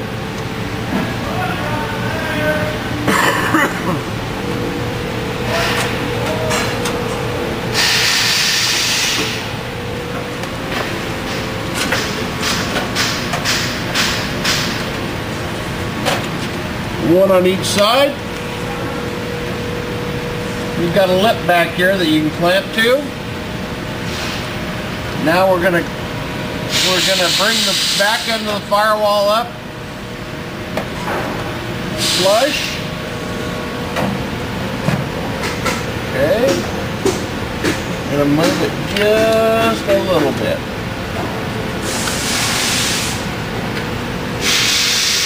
The tunnel's gonna be too big, so once we get it, oh, that's perfect.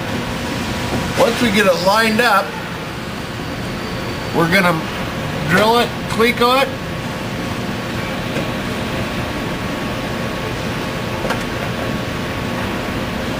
In 3 places on each side.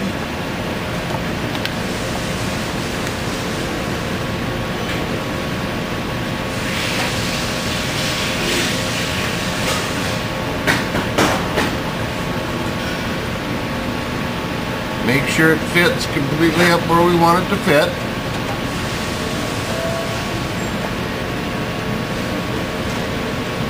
Bring this side up.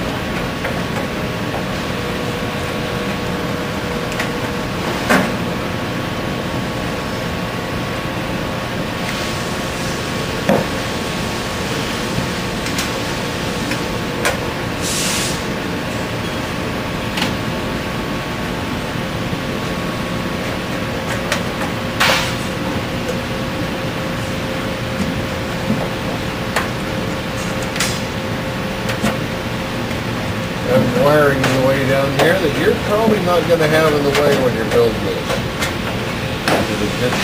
Oh yeah, much better. Okay, making sure everything's nice and tight.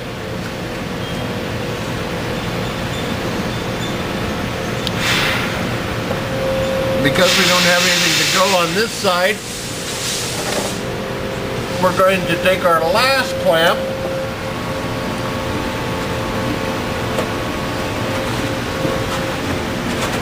and I think we can get in and clamp it right there. Nope, we're not going to be able to do that. So we're going to clamp it right here. Okay. Our tunnel is fit. Looks pretty good. Everything's clear. And we have the pulley right in the middle of the tunnel under here. You'll see it when you're under doing it. I like it. So, we're going to get some clecos and some pliers down here, and I'll be right back to show you the drilling and clecoing, and then we're going to remove the firewall. Alright, we're going to start at the front on the left side, and we already have holes in the boot cowl side, so we're just going to match drill into the tunnel.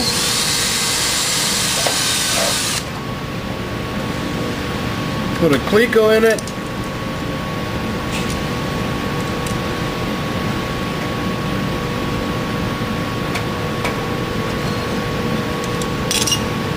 Go to the middle. Yeah, got it here.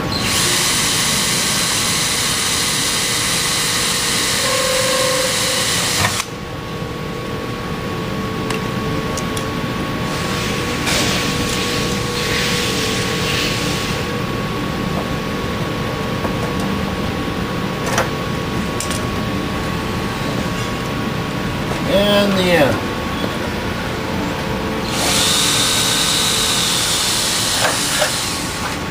Actually, I went just one in from the end, which is fine anywhere in there.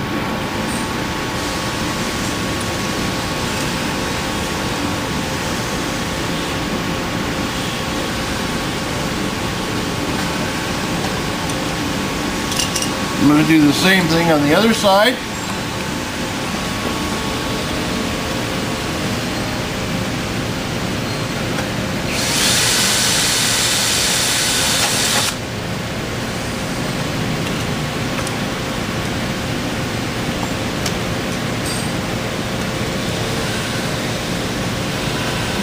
Not real critical where you put these clecos as long as we have the clecos holding it together, so we know exactly where we're gonna put where the tunnel belongs, because as soon as we get done doing this, Matt's gonna remove the tunnel or the whole firewall for us, unscrew the board off of it. We're going to move it back upstairs and complete this riveting. We're going to get back out of the paint shop and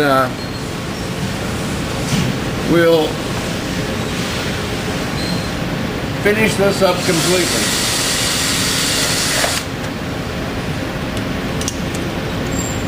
Alright, well, the next time you see us, we'll be back upstairs and talking about how to finish the tunnel, the access panel here, and you can see this hole right here. And after that, the boot cowl is going to be done. Because we've screwed, we're ready to take the boot cowl off, but we've screwed this board to the back side on the top. We haven't screwed it to the bottom. So to keep it from flopping when we put it on the bench, we're going to tape the bottom on so it doesn't flop back and forth.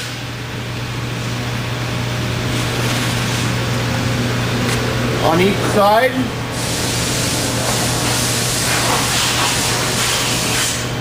Okay, and then we're basically, I've removed the bottom two bolts. We're basically going to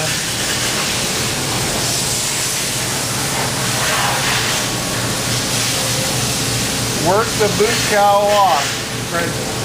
Oh, I am going to unclamp it from the bottom though, because it's probably not going to come off unless we unclamp it.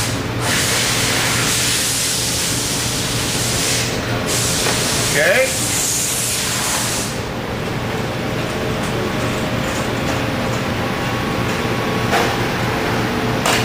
Remove this bolt.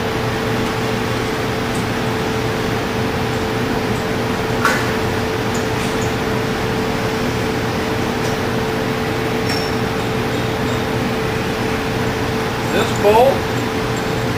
And that one clamp, it's going to be kind of hard to set it on its nose with that one clamp sitting out. Take this clamp off.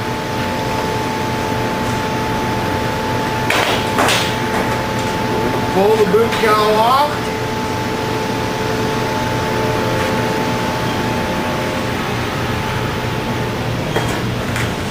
Bring it over. Set it on its nose. I'm going to get a screwdriver. Top drawer, middle, under those books. Okay.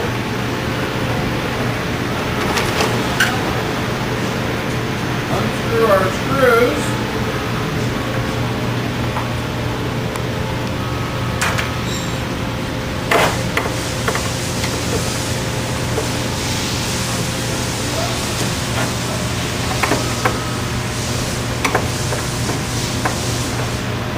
We're pretty much done with the board now.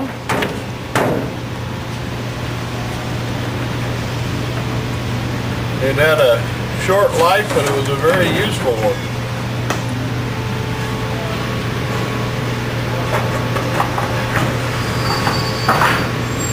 Take our tape off.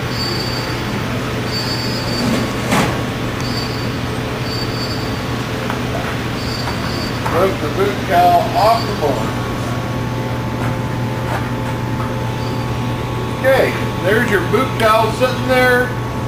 We're going to move it, come back in, finish all of the tunnel area, and we'll be done with the boot cowl. We're done with the board right now, and the bolts, we'll set them aside. Okay, we've got it, the boot cowl back on the table, and Matt's going to help me. This is going to be a two-person job for a few rivets and a few drilling spots. Right now, Matt's going to push the tunnel over to the side, to the right side. Then you've got an angle riveted there and an angle on the top here that you're not going to be able to see real well. We're going to push it over to the side, push it up to the angle, make sure that we're flush on the inside, and I'm going to drill a hole right here, and we're going to put a clink on it.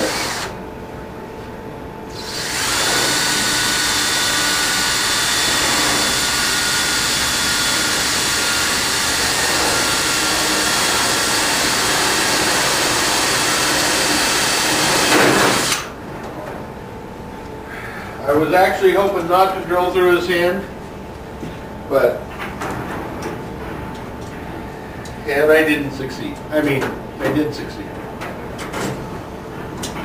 Okay, we're going to drill the other side now. Let's push down the firewall just a little bit. Okay, that looks good.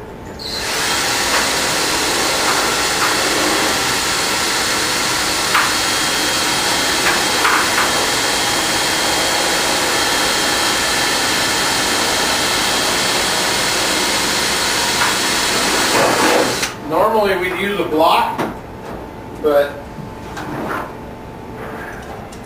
Matt's daring, so he thinks I'm a nice guy and won't drill through his head.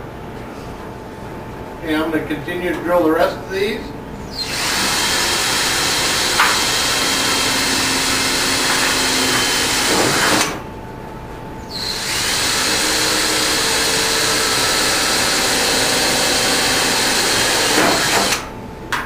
Put a clinko in that second one that I just drilled.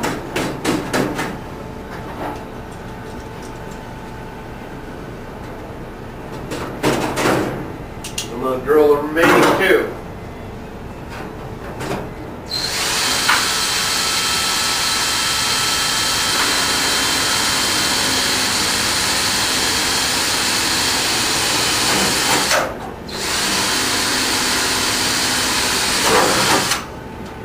Okay, now what I'm going to do is I'm going to take a real fine felt pin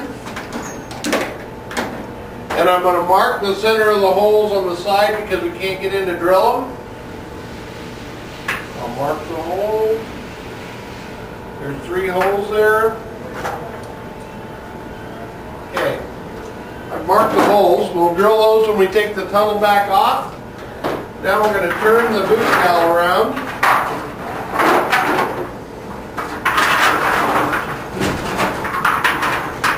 And we're going to continue to drill and clinko the side here. We're going to put a number 40 drill bit in it. We were using a number 30.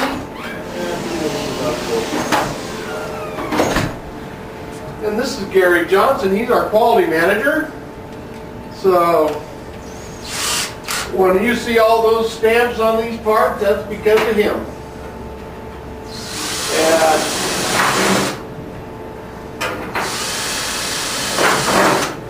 we actually do like him, even though sometimes we give him a hard time. Okay, Matt, if you'll go through and clinko these for me as I drill them.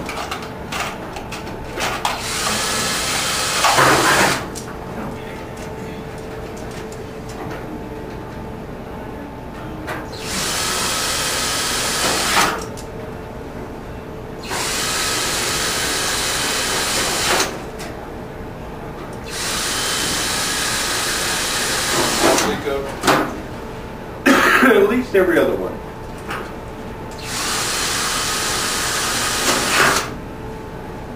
Okay, Matt and I are going to switch sides. Drill this side. Go to the top here.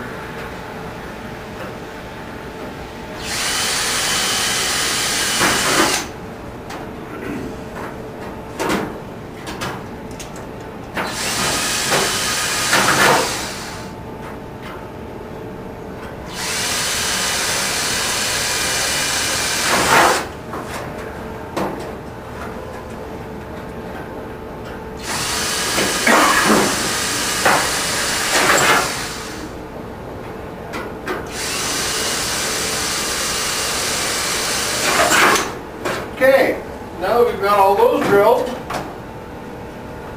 we're going to take our fine felt pen here.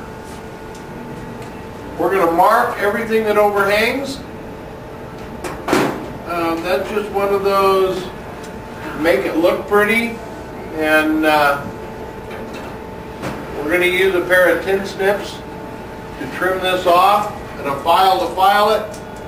So we can see that it doesn't line up perfectly on this end. We're going to trim the whole thing to where it lines up perfectly. So we're going to trim a little bit off the boot cowl here, just a touch off this side.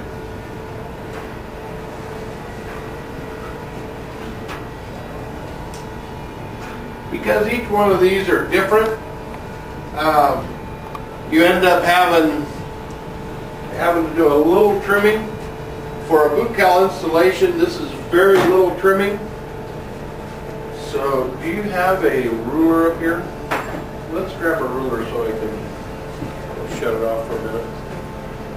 Okay, so we can see that we have overhang right here. This part right here is overhanging. What we're going to do is we're going to line it up,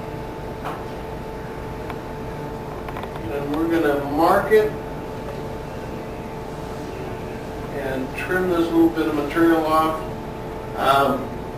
You know, probably with it being on the bottom of the airplane, nobody would ever see it if you left it, but it's just one of those Cub Crafters things.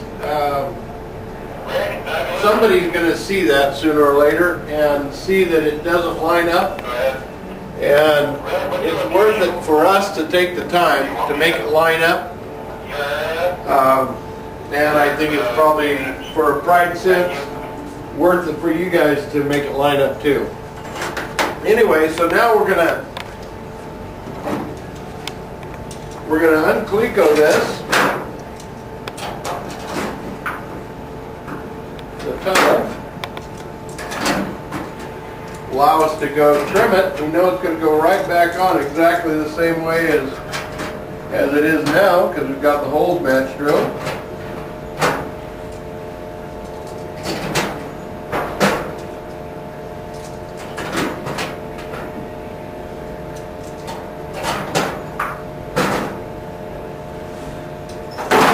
Take the cleat goes out of the back side.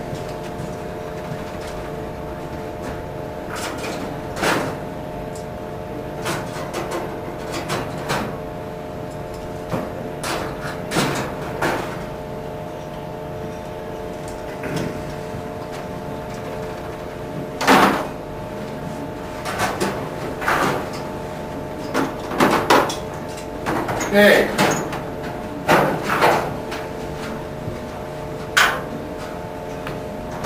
Now you can see the lines that we have here and on the other side.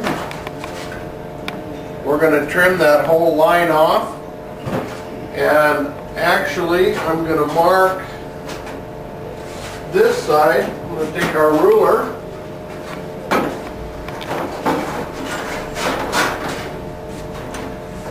and mark it all the way across.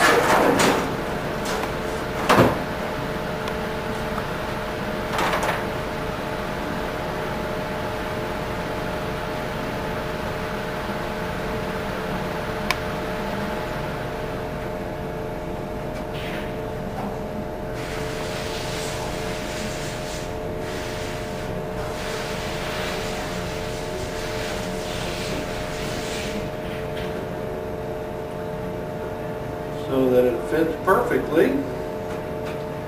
And I'm going to let Matt go trim this up. He's going to use tin snips to trim it. Then he's going to take a file and he's going to use a file one direction on this to make sure it's perfectly smooth. We're going to come back and we're going to start riveting in. He's also going to drill these 3 holes. You can see these 3 holes that we marked while it was in. He's going to drill those 3 holes in the in this piece too. And with a number 30. With a number 30 drill bit. Be real careful. Use a center punch. Center punch it in the middle of those circles. Be real careful to get it absolutely dead on. That way you won't have a problem riveting. Okay, we'll be back when Matt gets this done and we'll continue building this boot. You're on. Okay, Matt's trimmed this and we're going to see how he did. He trimmed it with tin snips and then he took the file and he filed it like this. What that does is smooth out any of the lines that you get from the wavy lines, where if you try to file like this, you're going to end up continuing the wavy lines. But if you run the file down the long direction, it will smooth it all out. Make sure you've deburred all the holes, and we're ready to cleco it on and start riveting it. So we're going to pick the second hole down.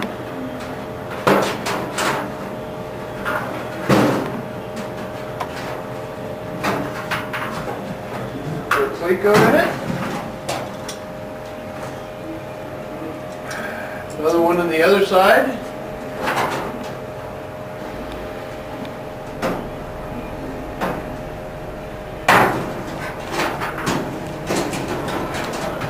We're going to get a couple of them in our number 30 holes down here.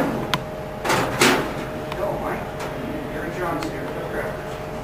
How we doing?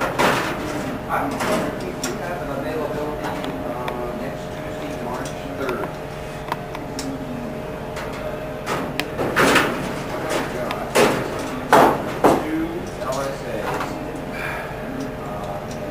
And we're going to cleco.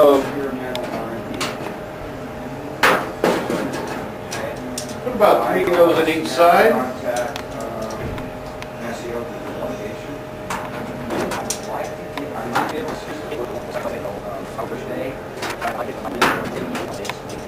Then we're going to start riveting. We're going to rivet the side lines. We've got a rivet squeezer.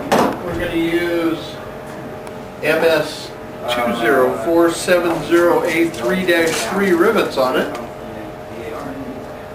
And we are going to put the rivets through this direction. Take our rivet squeezer.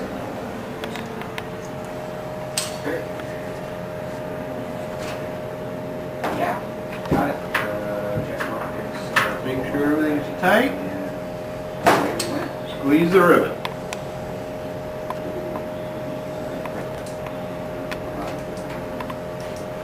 You're going to be better off squeezing. Actually, we did make a mistake. And the mistake was The direction of the squeezer. Nice side. Then take those up. Fill one of these situations where you kind of make it what you're doing. rivet the holes that you have that are clecoed right now. And do this on the second. And we go off camera while we're doing this and get Matt to finish this for us. And we'll come back when we're getting ready to drive these rivets. We're going to end up having to drive these rivets down here. It's going to be a 2-person job. You notice how this bottom is straight all the way across? Matt did a really nice job. He's straight down here. So it just makes it look such a class. So, and I know that you guys out there in the world that are building your own airplanes take pride in what you're doing, and just like we do here. and want it to look as good as it possibly can. Okay. Okay, all right, in here. Everything looks. You may see a small space in between here. There's no way of getting rid of it, and it's not that big a deal. When we put this boot cowl together, we're going to put a layer of silicone sealer inside and seal off the firewall completely so that there's no exhaust gets in, anything gets into the cockpit. So we're going to have a later step. Okay, what I'm going to do now is I'm going to match drill all the holes except the two with the Clecos in it. Make sure that they're number 30 size. I'm going to remove Matt from behind the camera, and he's going to come over and hold the bucking bar for me. It's going to be a two-person job, and we're going to rivet it with 470A4-4 rivets. Okay. Rivet gun here, standard rivet gun. I'll give Matt the bucking bar in the back where you won't be able to see him. And we're going to start riveting. I'll leave the camera rolling for this whole rivet process, and it's not going to take very long. Okay.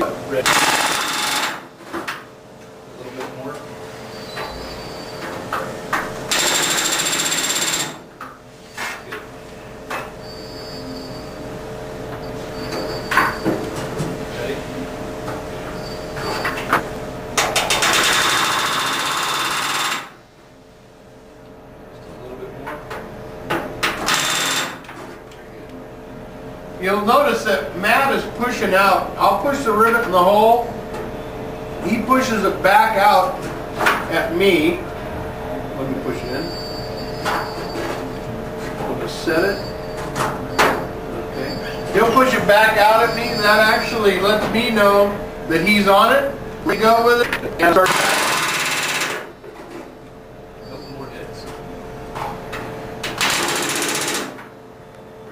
And he's telling me how much I need to drive it to make the rivet a legal rivet. So this doesn't take very long.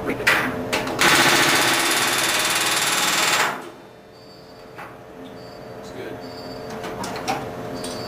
And almost every rivet I get a little more. So on that last one, I gave it just a little more hit. And unfortunately, you're not going to spend enough time with a partner driving these rivets, so to get really good at it, but two people driving rivets really works. Ready. Couple more hits. Yeah, need to get it that time. That's good.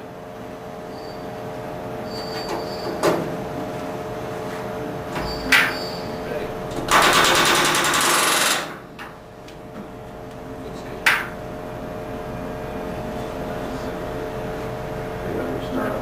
Then we're going to do the side ones over here, the ones that we drilled.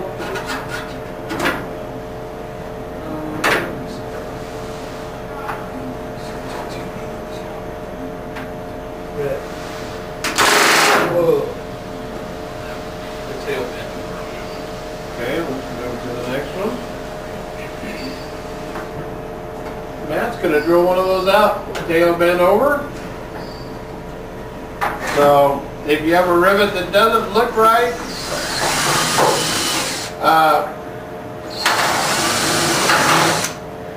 you saw how we drilled them out before, and that's what Matt's going to do with this one. We'll drive another one, but just continue on until you get all of them driven, and then come back and take care of that one that is giving you grief. Don't stop right.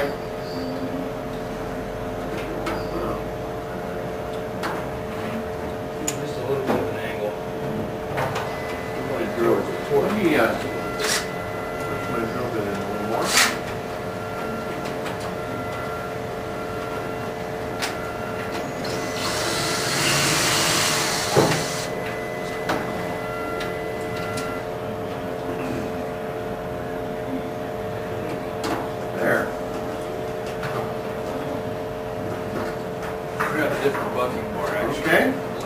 why.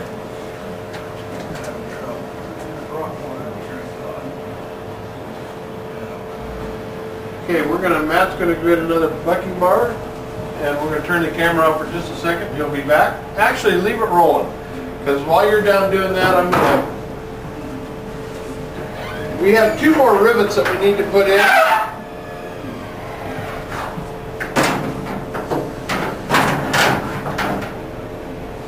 Right here, 1 on each side. So what I'm going to do is I'm going to drill number 30 hole up from the bottom. I'm going to kind of match it up here.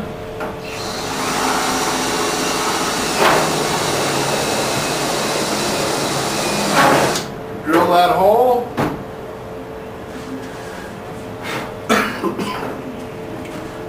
There may be a small amount of space between it. It's not going to hurt anything. I'm going to take the burr off on the inside. Take my dimple dies that we used previously and dimple this.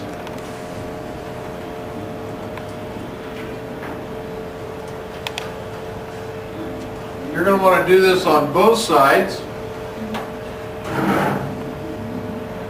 You're going to dimple it,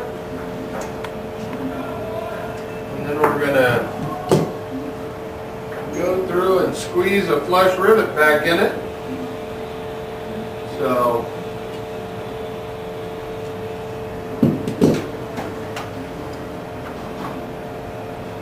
I like to do this after we get the tunnel in. Otherwise, you may need to adjust the tunnel side to side. So I recommend that you put these last 2 rivets in like we're doing it here.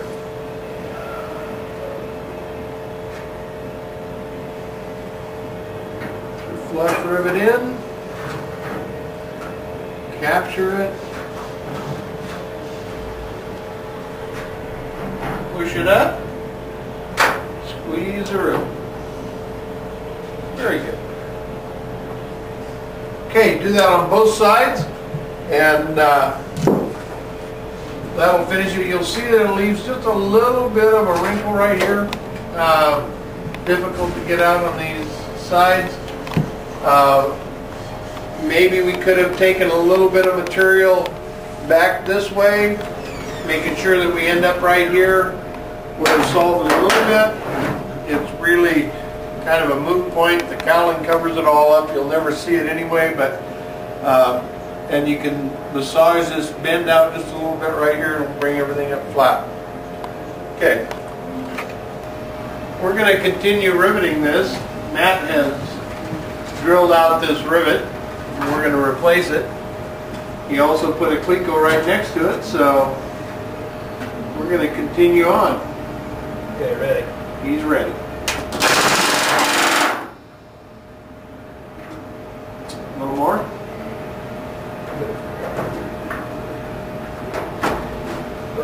Okay, just a little bit more.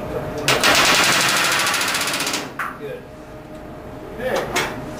That came out good.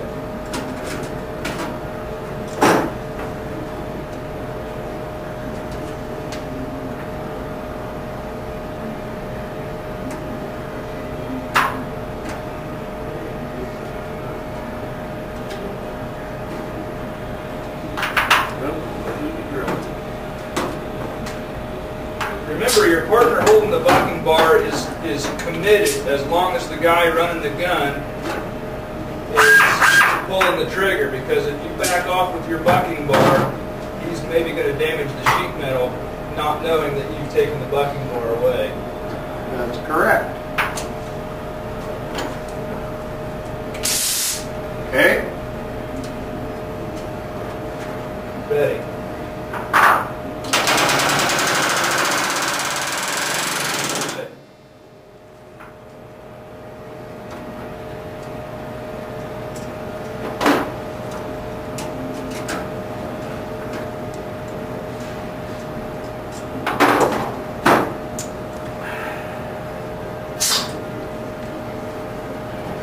Okay, we're going to match that hole again. And finish. It's flashing.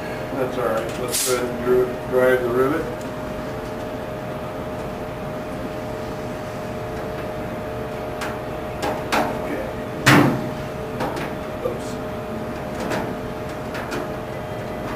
Ready.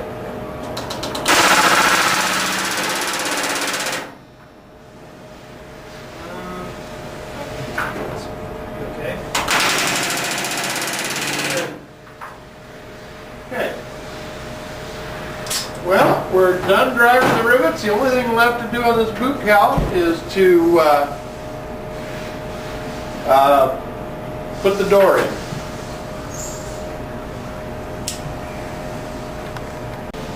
Next thing we're going to do, and the final thing we're going to do, is install the boot cowl hatch, SC53107-001. We're going to set it in here and get its best fit. Right there like that. And, okay, so I wasn't ready. Then we're going to match drill and cleco the first hole. So put it in, get it where we want it to be.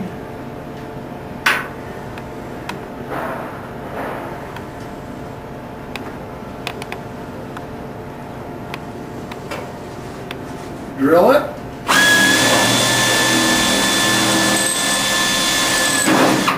This hatch will be screwed on.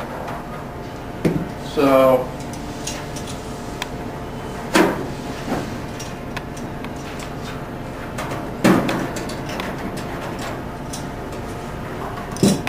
we're going to drill our second hole.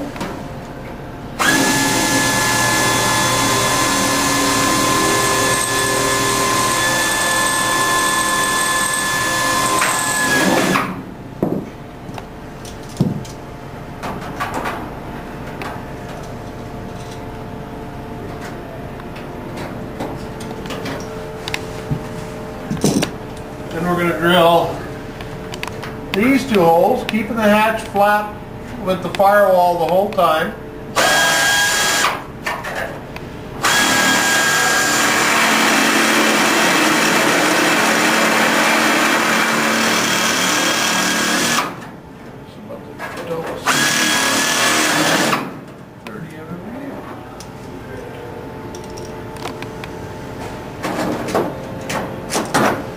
And the final hole here.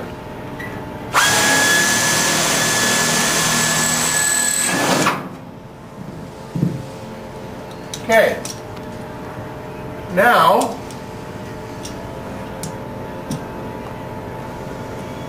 we're going to turn the boot cowl. Another one.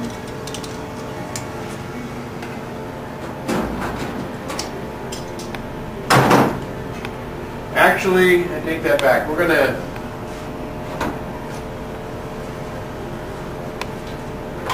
drill the two side holes with a number 40 drill. Match drill them.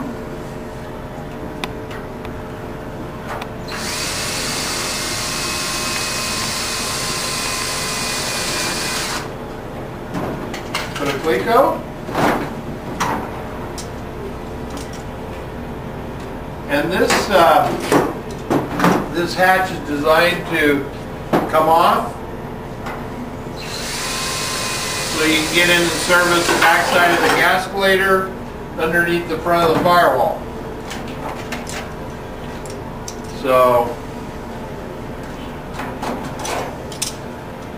we're going to turn the firewall on its end.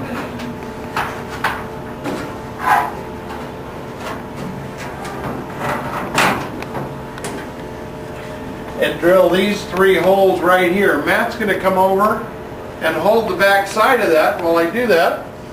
So, come on over, Matt. block up here. These will save fingers. Yes, they will. Okay, I'm going to drill. Okay, now I'm going to drill that for one. I'm going to drill all three of them at the same time as part of this. Pretty well clecoed in here. Okay. Now I'm going to turn it back upright.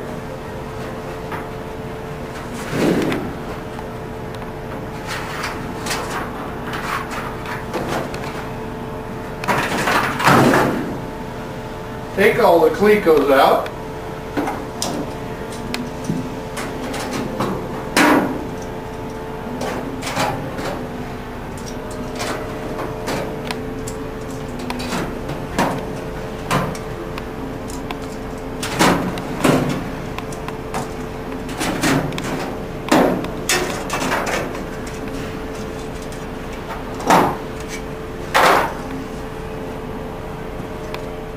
I'm going to grab a number 1 drill bit out of the drill index. I'm going to use it to deburr the holes. Just put it in there, twist it. Deburrs all the holes.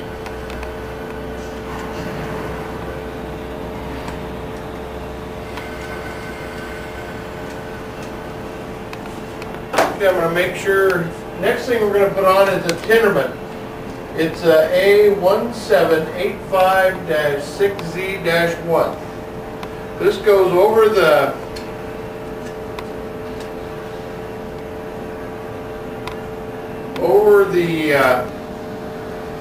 okay, everywhere that a Tinnerman goes, we need to enlarge the hole to 1/4 inch. So the Tinnerman actually has a lip on it that's pushed down, and it slides over the hole, it slides into the hole. So it's self-locating. So these, we know a Tinnerman's going to go on these 3 that go against the firewall. So we're going to enlarge those.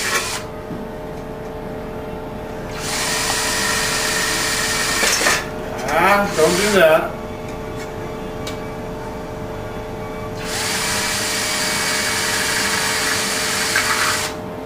Okay. And there's going to be Tinnermans in these 2 holes and these 2 holes in the firewall, or in the boot cowl. So we're going to go ahead and enlarge those.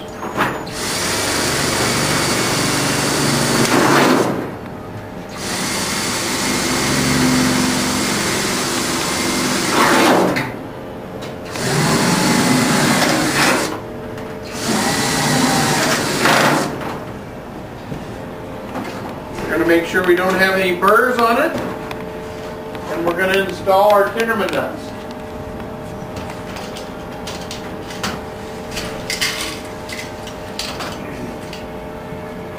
The Tinnerman nuts will slip right on.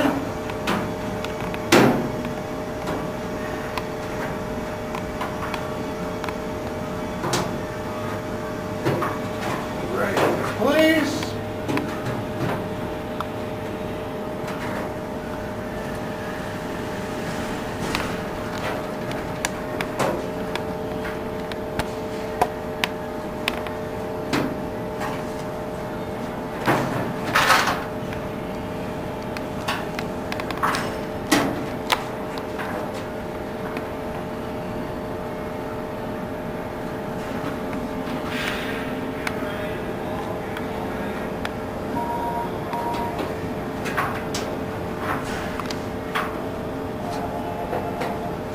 And the 3 Tinnerman nuts that go on this one.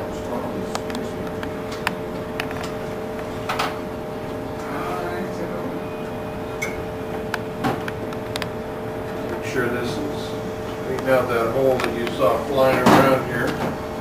Whoa! Really? Yeah, I did too. Okay, we just about have the Tinnermans on.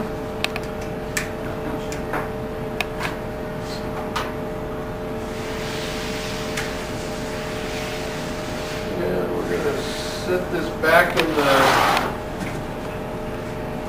where it goes. We're going to take some screws, HDW S6R 375 Alpha. We're going to put the piece back in our door. Start the screws. Take a Phillips screwdriver and screw it down. We'll be right back to screw it down. Okay, so we're going to start with putting just starting all the screws. Make sure we don't have any shavings underneath our door.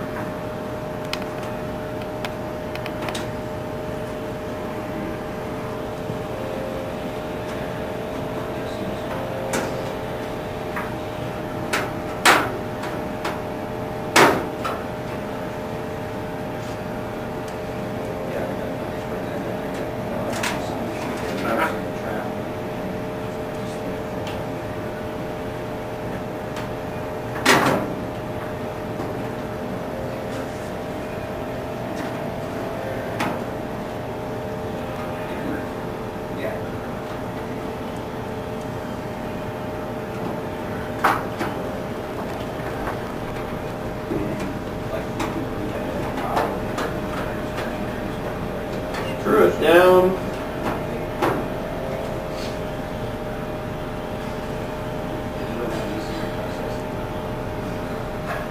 You guys are after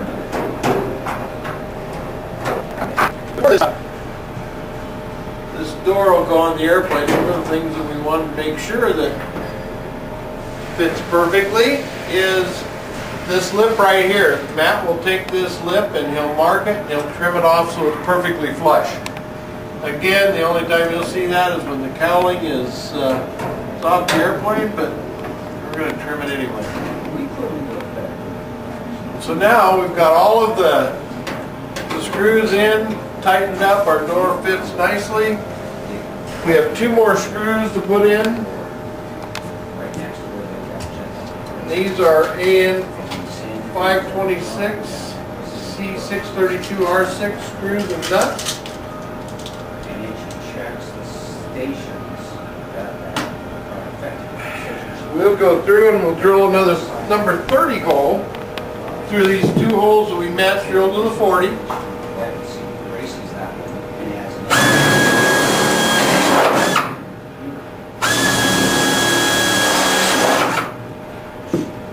And these screws will go through. We're not going to drill them with the number 30. We're going to use the number 20. So I'm going to change the drill bit to a 20.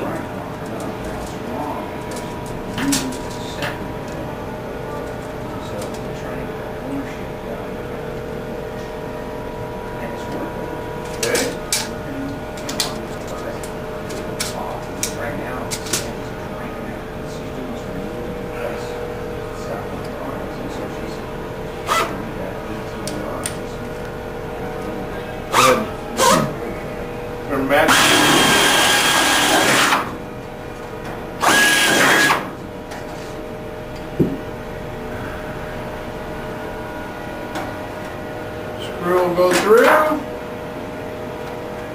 nut on the end, second screw, How are you?